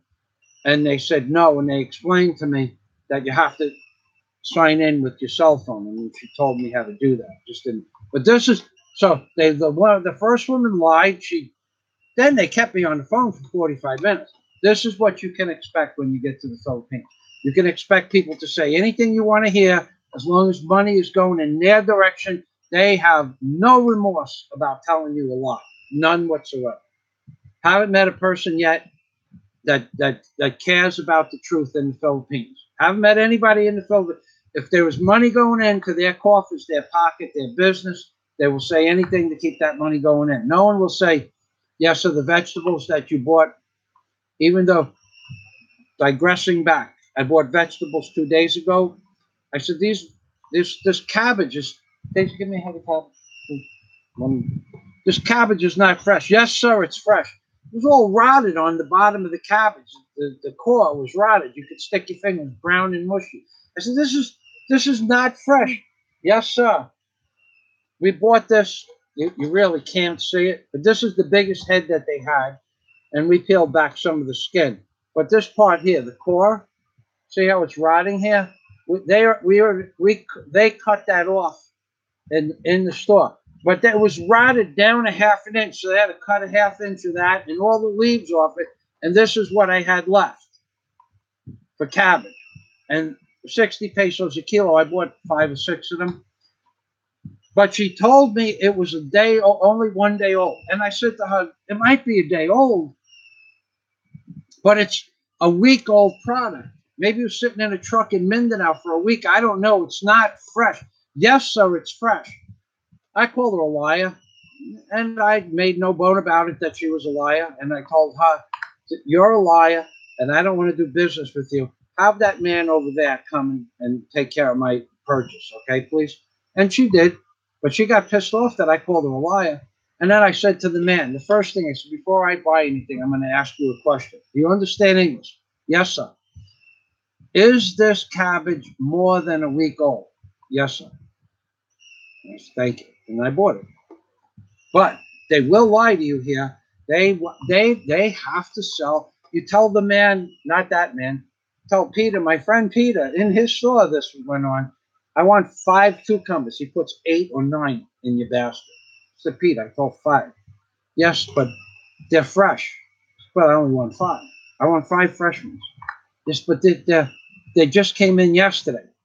Well, I don't need 9 cucumbers, Peter. Take 4 out, put it back on. He has no problem with that. But he'll put 9 in there and give you the excuse that because they're fresh, you should buy more. I already have 7 cucumbers at my house. I only want 5. That's going to last me a week. 11 or 12 cucumbers, 7 days. I don't want 9. I want 5. They lied. He didn't lie. He said they were fresh. They were fresh. But I don't want them because they're fresh. I want them because I want 5. Welcome to the Philippines.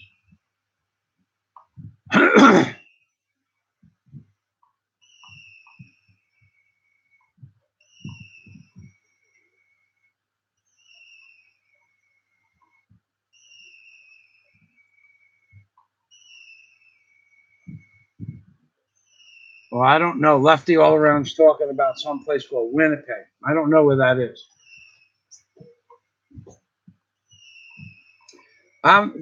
Chris Alexander said, do the Chinese own most of New York City, or the Germans still own most of New York City? The Germans haven't owned much in New York City in 40 years. Chinese people own most of the vegetable stores. Chinese, Korean, Japanese own 95% of all the vegetable stores. Indians own 95% of 7-Elevens. Indians, Arabs, and people from Saudi Arabia, they own 95% of the gas stations. The Germans don't own much. Italians have a couple of stores here and there. 24-hour convenience stores. Even if you're an American, there's only like one or two 24-hour convenience stores where I grew up left. Even if you're an American and you set up a beautiful 24-hour/7 convenience store and you don't want to sell it, somebody's going to come into your store with 5 times what it's worth and say, I want to buy this store. Please sell it to me. And you'll sell it. Just a few, very few rare people that are multi-millionaires just keep it because it's something for them to do. Other than that, there are no street vendors, soda, mom and pop soda shops. There's no more stores are owned by white people in New York. Warren H says, thanks for the sound vibration therapy. Warren, pretty sure it was 16 people. 16 people got treated. 15 of them were cured in 3 weeks. 1 was cured in 6 weeks. None of them died from the treatment. Cancer was gone forever. I don't know if you'll be able to find it.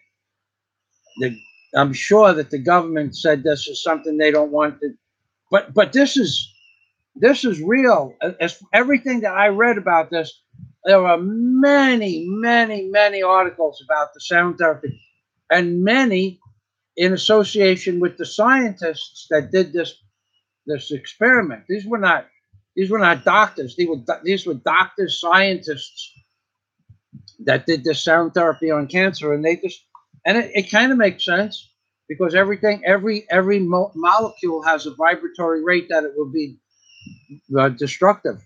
Everything, every molecule. Like when they have a tuning fork and you bang a tuning fork next to glass, when it reaches a certain frequency, the glass explodes. It's the same thing with the cancer cells. They're hiding that technology.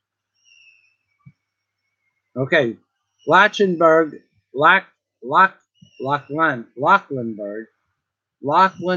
Obama true identity revealed by the two supposed daughters' name reversed.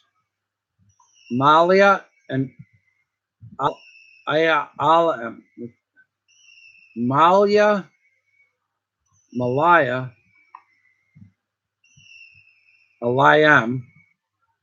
Alayam, Natasha, Satan, I am. Yeah, I read that somewhere. I read that information somewhere. There's so many things wrong with the Obama era presidency. Those are not his daughters, and they don't look any well. If they're his daughters, the genes in his family skipped a few generations. They don't look like him. They don't look like the mother either. I guess that's possible. I mean, sometimes in my family, my father had blue-green eyes, and nobody had blue-green eyes for like 3 generations before my father. My aunts, one of my aunts had a greenish blue eyes, but not the same. My father had beautiful eyes, and the most amazing blue-green eyes. It was amazing. But those eyes didn't happen, but skipped like 3 generations, 4 generations. So, yeah. Okay, so let's go. Let's keep going here. Luxembourg, I am Satan Allah. That is all the letters his 2 supposed daughters' name. Oh. That is all the letters his 2 supposed daughters named backwards. Yeah, Mr. Obama, he is a tool. Oh, Michael Fazio was talking about tools. Where is the DOD? Oh my God. This is the DOD. Mr. Obama, the DOD is a riding. Dream of the DOD. I'm a dreaming, Michael Fazio. Look, I'm a dreaming. I'm a flying. Good go, Mr. Obama. It's on.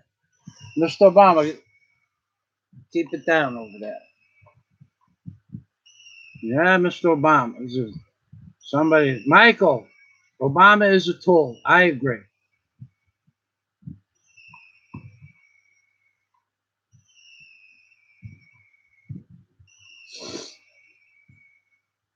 Yeah, okay, Lefty. Yeah, that's true. A lot of people hate on YouTube.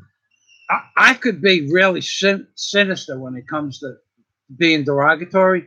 Believe me, if I projected the sinister side, of my humor to people, which is what people tried to infer with my Obama videos, that I was being sarcastic and or sinister or evil or hate speech. It was just comedy. I knew they were never going to change anything about the direction that the world is going in, and I made comedy about it. Now, with that said, the comedy I made and got millions of videos on some of the videos that I put out in 2010, the Obama videos, millions of views on my Obama comedy videos. Now I get thrown off of YouTube. So I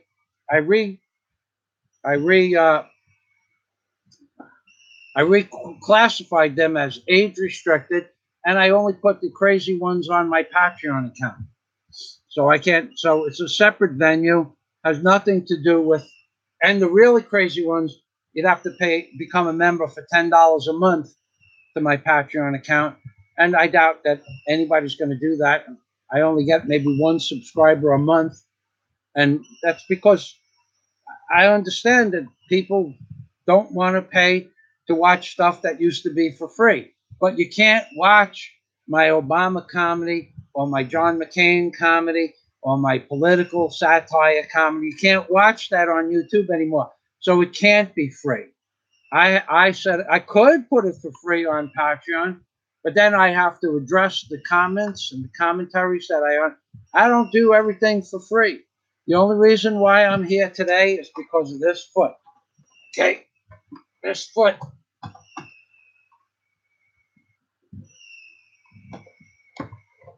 The bandage is on the top. All of my videos about the healing process of the foot are on Patreon. That's why I'm here today. Can't put on shoes yet. The wound is on the top. It's still open, raw nerves. It went down from 4.5 or 5 square inches, maybe 4.5 square inches of raw nerves, down to about 2 inches of raw nerves. But we're on day 50. It's taken a while for this thing to heal. So I can stay here and abuse myself all day if I want, or until the live stream gets cut off.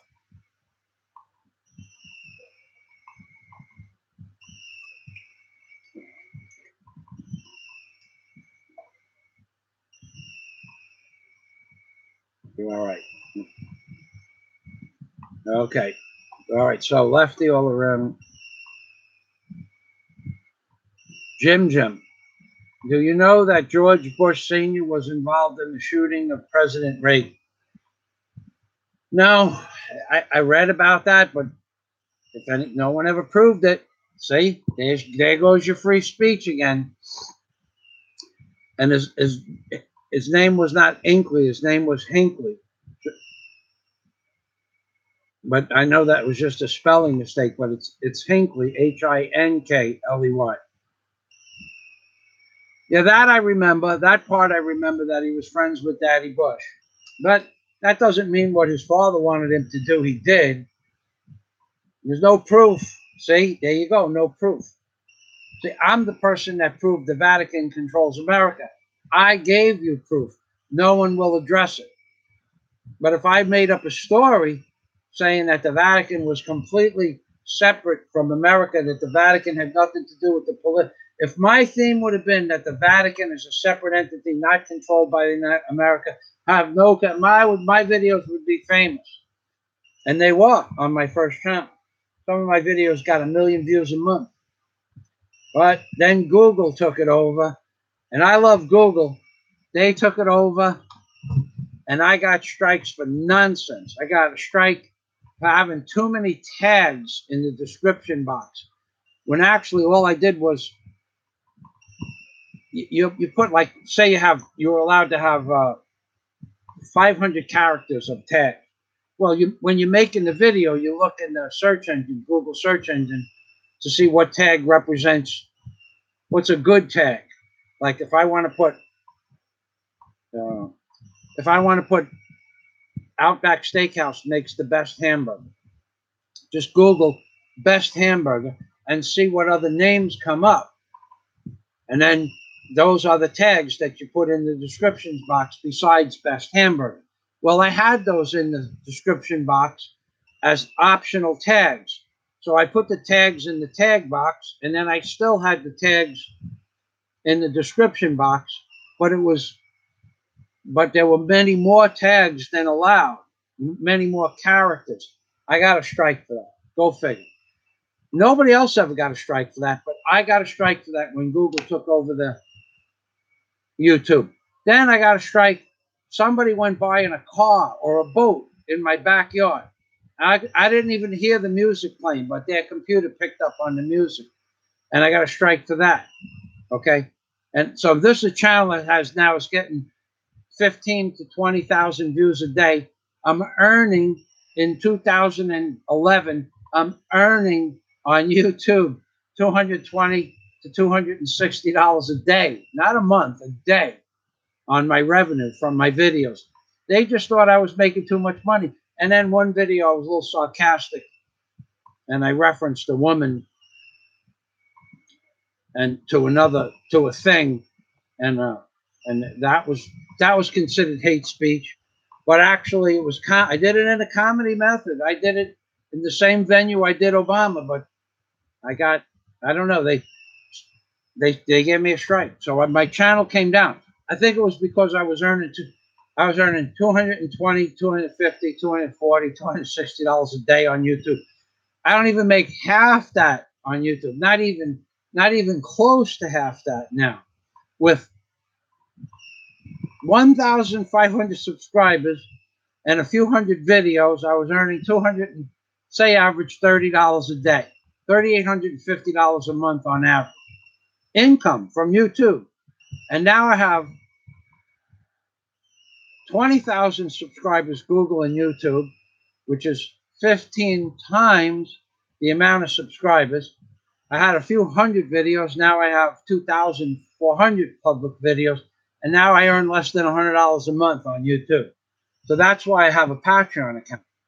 But and they see the videos of me proving the statistics that some days I earn on YouTube, I don't know, $2.63 sometimes for having 2,300 public videos.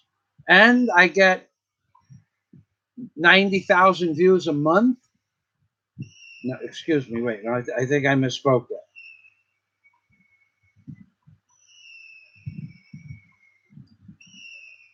Maybe 90,000. Yeah, maybe 90,000 views a month, because I get about a million views every 7 or 8 months, 9 months. So that's what it's been averaging out. I used to get a million views in 3 weeks. Now I get a million views in about, either way, I get 38 times less money than I made with 1/15 the subscribers and 1/20 the videos. I make 38 times less.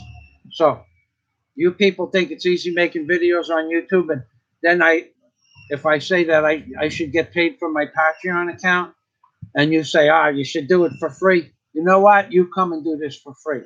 Most of you don't. Most of you have the personality of dried, rotten socks. At best, you might have the personality of wet socks. At best, most of you have nothing to say, and nobody would be interested in listening to you say it anyway.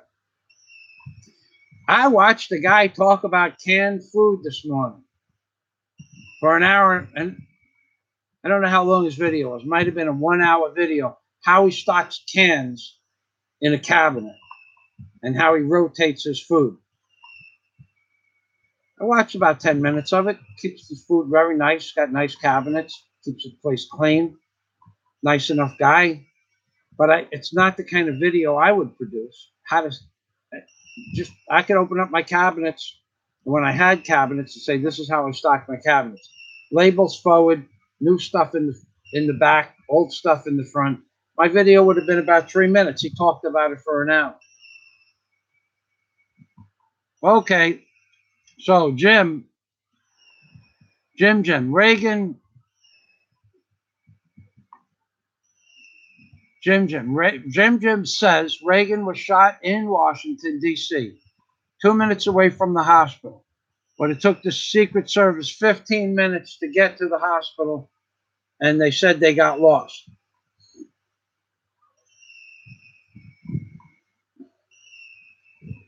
I've driven through the streets of Washington, D.C.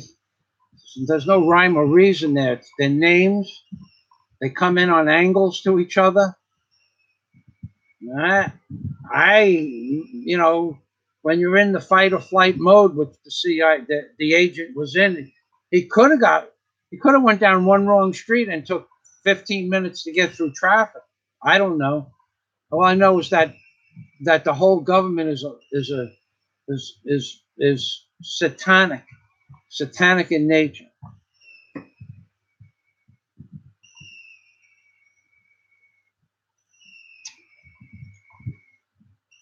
All right, Scott, I'm sorry I didn't see your comment earlier, Scott. Okay, Scott's going to bed. I hope that if you're still here, thanks for stopping by, Scott. Let me know, send me an email, shoot me an email, let me know when's a good time to call you. Scott is talking about CHRUCH and how the leftists are destroying the city of Chicago. Check out Second City Cop on Blogspot. Okay, so Scott is recommending, and if Scott recommends it, I recommend it. Second City Cop on Blogspot. Okay, I would imagine you could just post Second City Cop into the Google search engine with copy that Second City's Cop on Blogspot, and it would come right to the article.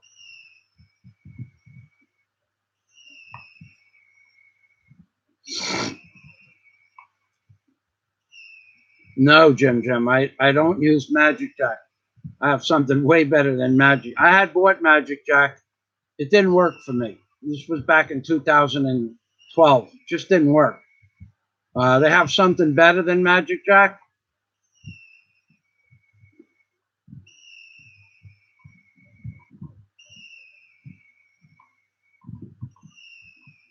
Okay, Chris Alexander says thank you. Now, Magic Jack never worked for me. People use it. They say it works, but you still have to have a line, I think, in America. Yeah, Jim says there's no pictures of Michelle Obama as a child. Also, there are no pictures of her pregnancy.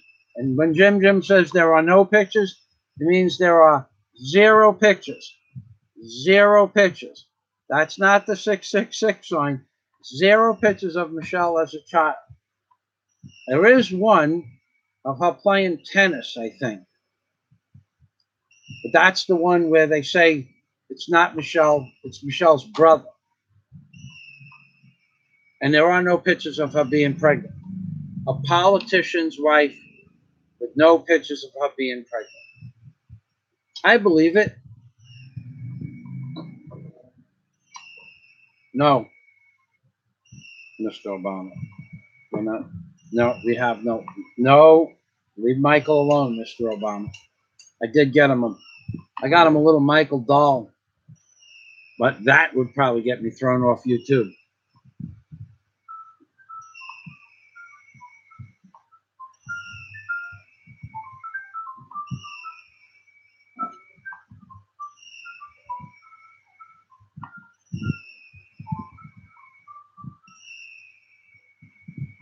Lefty all around. I seem to remember Lefty all around from my last couple of live streams. I don't know if it's the same Lefty all around, but he's saying Jim, get real. So you two guys need to get into that, because everything that I read that Jim said, I remember reading. None of it could be proven, but I remember everything that Jim said to be factual, as far as I could remember. What you're going to find on the internet might not be the same thing that Jim said, but he did say stuff that I remember reading. Chicago had CHRUCH, as Scott calls it. Scott lives in Illinois somewhere. Chicago, Illinois, I think. They had 75 shootings and 11 dead over the weekend. but I think they had 63 in one 12-hour period. Chicago. That's that. I think it's one of the most unsafe cities in the world. And,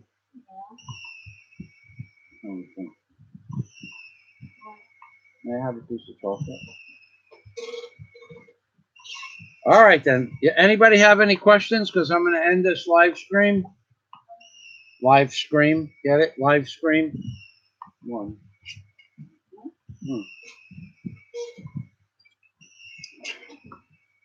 I'm waiting. Beautiful. 3 of these bad boys. 3 of these Pulverone chocolates. That's what got me going this morning. I just put them on top of my tongue and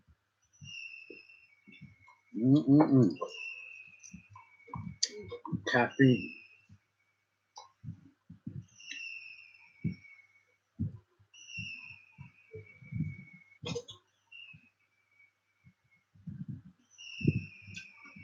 Thank you, Lachlan Bird. Lachlan Bird, thank you.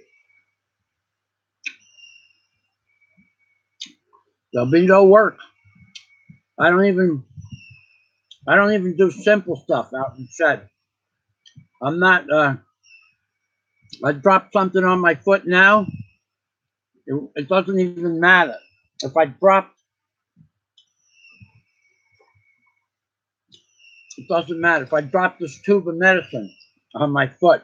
I'd be screwed. It would open up like a. It's an open wound on my foot.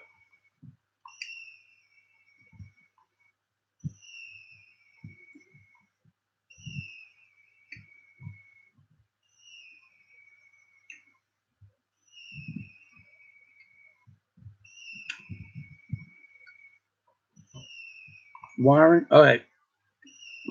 Will Trump win in 2020? If he's alive, probably. If he does something wrong, he won't be alive. If he doesn't follow the agenda, he'll either lose or end up in some sort of accident. Yeah, Warren H. Just Googled Michelle Obama, came up with a lot of pregnant pictures. It'd be the first I ever saw. All through Obama's presidency, nobody could find a picture of Michelle Obama pregnant. Well, maybe they have them now.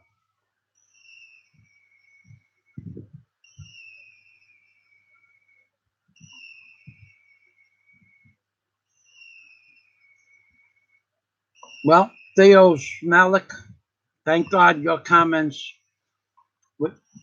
Okay. Well, we could make them. I could show them.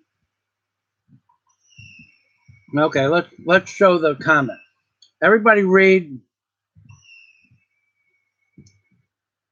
Theo Schmelik 1. Okay, he goes on to state things about racist crackers should be thrown off YouTube for Michelle Obama, blah blah blah. But he saw pictures of Michelle Obama as a little girl, and anybody that says that's not true is racist. See how they use that race card? You're an amazingly interesting commenter there. You're amazing. Theo Schmelnick, how many subscribers do you have? With comments like this, I would imagine you have millions of subscribers. Am I right?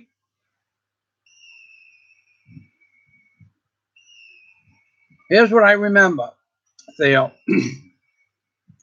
for your information. It has nothing to do with racism, okay?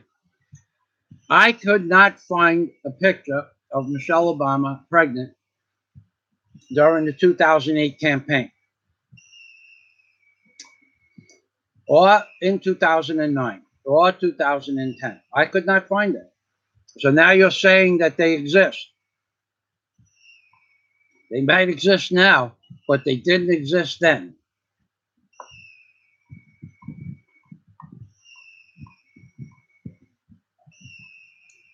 Now, Lachlanberg has a concept here. This is an interesting concept and one that many people agree with. The pregnant videos are fake. Oh, yeah, by the way, Theo Schmelnick, whatever. Theo Schmelnick won. There were no videos of Michelle being pregnant. There were no pictures of Michelle being pregnant. Where did they go? For years, people searched. For years, people were looking for a picture of Michelle Obama pregnant. Where'd they go? I don't know. So why don't you, the genius that you are, because you remember that Michelle is this, that, and the other thing, but it's not so. Why don't, oh wait, you didn't talk about her pregnancy. Okay. I'm misconstruing you. You're talking about something else altogether. Oh yeah. It's a little girl. Okay, yeah. Well, you can't prove that either. I mean, you can't prove that you saw pictures of her when she was a little girl. You just talk. Now, if you had pictures, you should start a channel on YouTube, and then, yeah, that chocolate was really good. Screwed me up for a minute. You should start a channel on YouTube, because apparently you calling me a racist cracker, or whoever you're calling a racist cracker. You're black. See, but what you don't understand about being black is I'm black too. So I could call them racist crackers too. Now, let me tell you how I know I'm black. Okay, I'm going to watch this. Okay, I'm going to take Mr. Obama, Mr. Michael Fazio. I'm going to make Obama call me Mr. Fazio, if you don't mind that deal. Now, Mr. Obama and I have a special relationship because we're both black men. Now, he's Mr. Obama's. Now, I'm going to talk to you about the black people and the black men in the world. Now, most people that are black are not fully 100% African black. They have mixed genomes.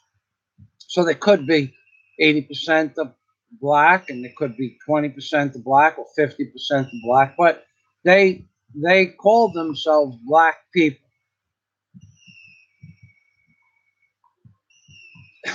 Scott is back. Scott misconstrued the bulge between Michelle's legs and her being pregnant. Scott, that's very bad of you to say something like that. So, shame on you. So Mr. Obama's, I think Mr. Obama's 50% of black, and he objectifies himself or something, that the word similar to that.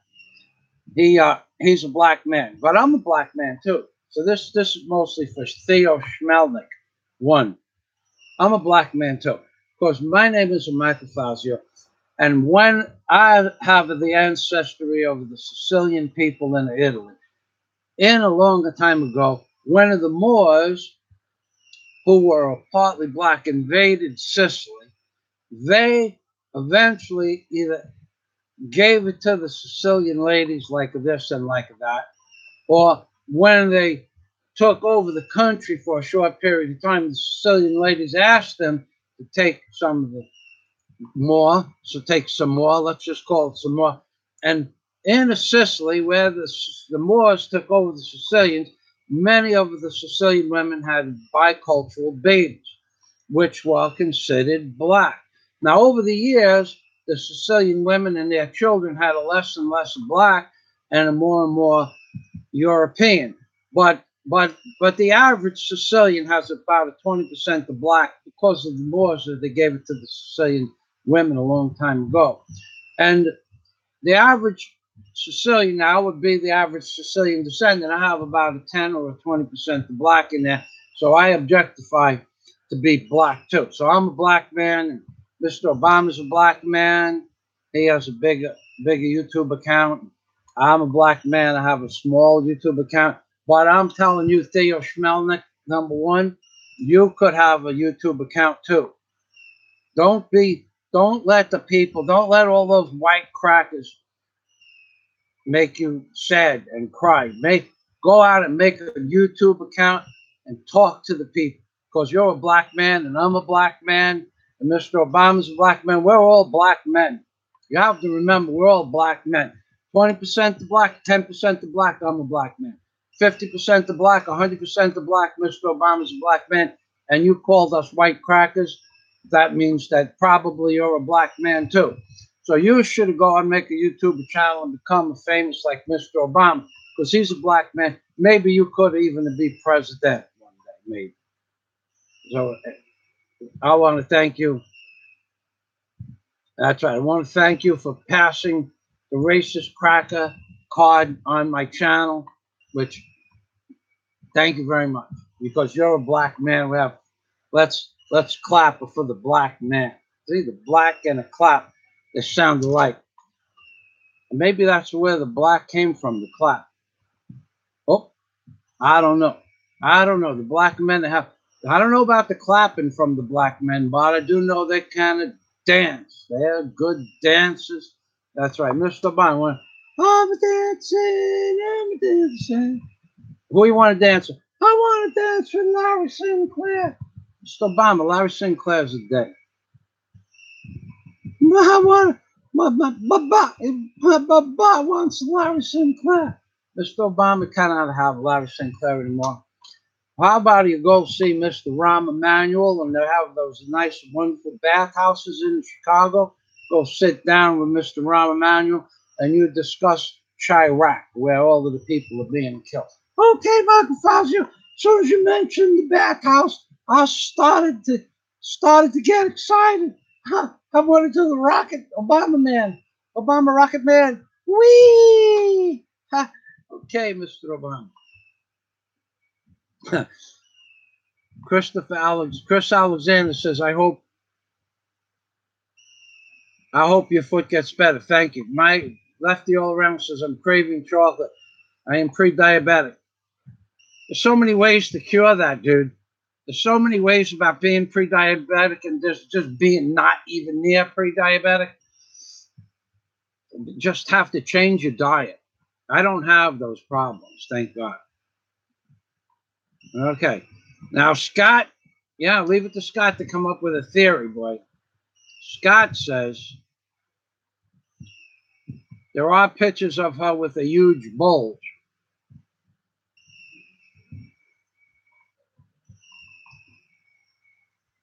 Okay, now, Lachlanberg.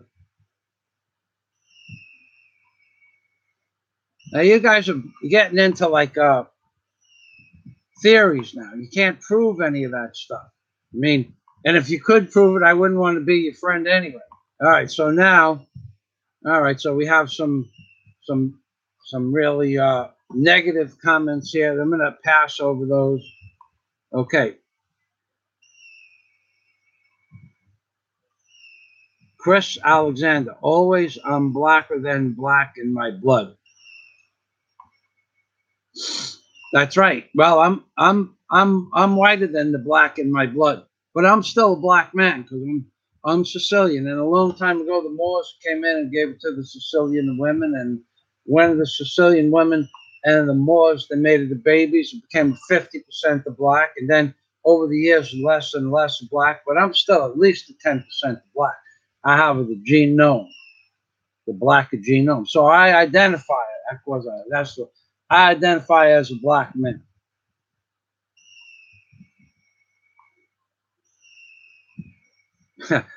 Larry,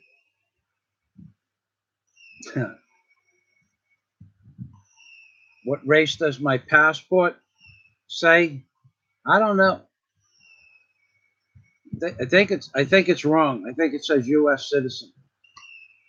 Can't be a U.S. citizen if I'm black, right? I could be an African American U.S. citizen. So the United States government doesn't know what they're doing. What difference does that make anyway? Okay, so Larry is alive and running for mayor of Cocoa Beach, Florida. Yeah, that's a strange place, Cocoa Beach. Let me tell you, I've been there. They had a beach. It's not much of a beach, filthy beach, cold water beach in the wintertime. Water's filthy. The beach is filthy. The sand is brown. Brown. Maybe that's why Larry's there. Now, okay, Johnny Adriel, you guys are hopping. You know you're gonna rise up the air of Theo Schmeckel 1, calling you a bunch of white crackers, racist crackers. Knock it off, guys. Stop that. You know how I am about that.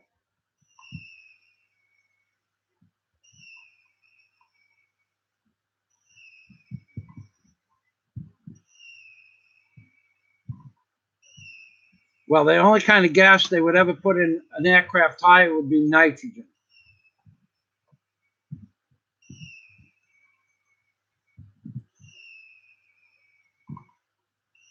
What percentage of Neanderthal am I?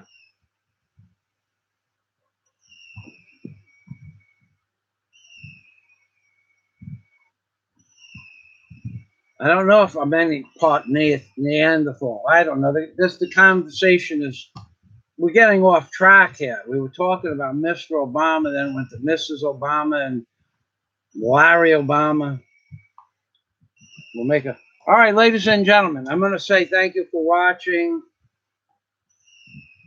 I'm going to put the link for my Patreon account is under the eagle on my homepage. My book, Angels on the Ark, also has a link if you want to review it. Okay, hello, testing. We are ending this live stream after 2 hours and 51 minutes. Thanks for stopping by. In about 5 hours, it'll be rendered. Thank you, Warren, for stopping by.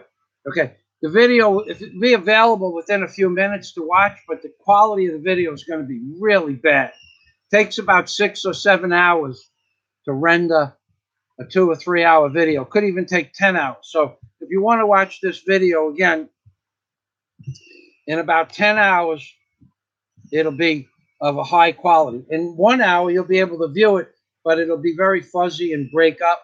It takes YouTube about 10 hours to render it. All right, everybody, thanks for stopping by, Chris Alexander. We love you, Chris Alexander. You love Chris Alexander? I love all men, Michael Fazio, short or tall. I'm a people person. People person, all right. Mr. Obama loves you. Loves you. So how much do you love him? I love Chris Alexander a lot. Well, how much is a lot? Very long time. I love Chris Alexander a very long time.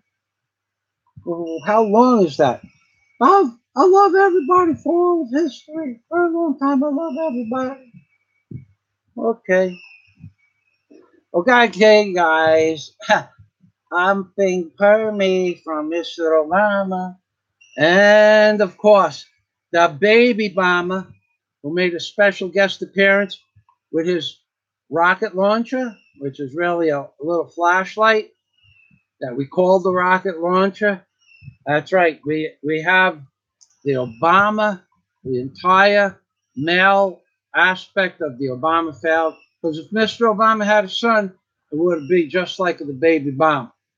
That's right. Daisy, would you come and say goodbye, please? Remember Chris Alexander? I love you very long time. Chris, Mr. Obama has a crush on you, Chris. Ladies and gentlemen, thanks for watching. This is Michael Fazio and Busy me in the Philippines, baby. And one more time, who's the boss? You. Why am I the boss? You're the man. I'm the man. Come here, honey. She really means that too. There's no, she knows.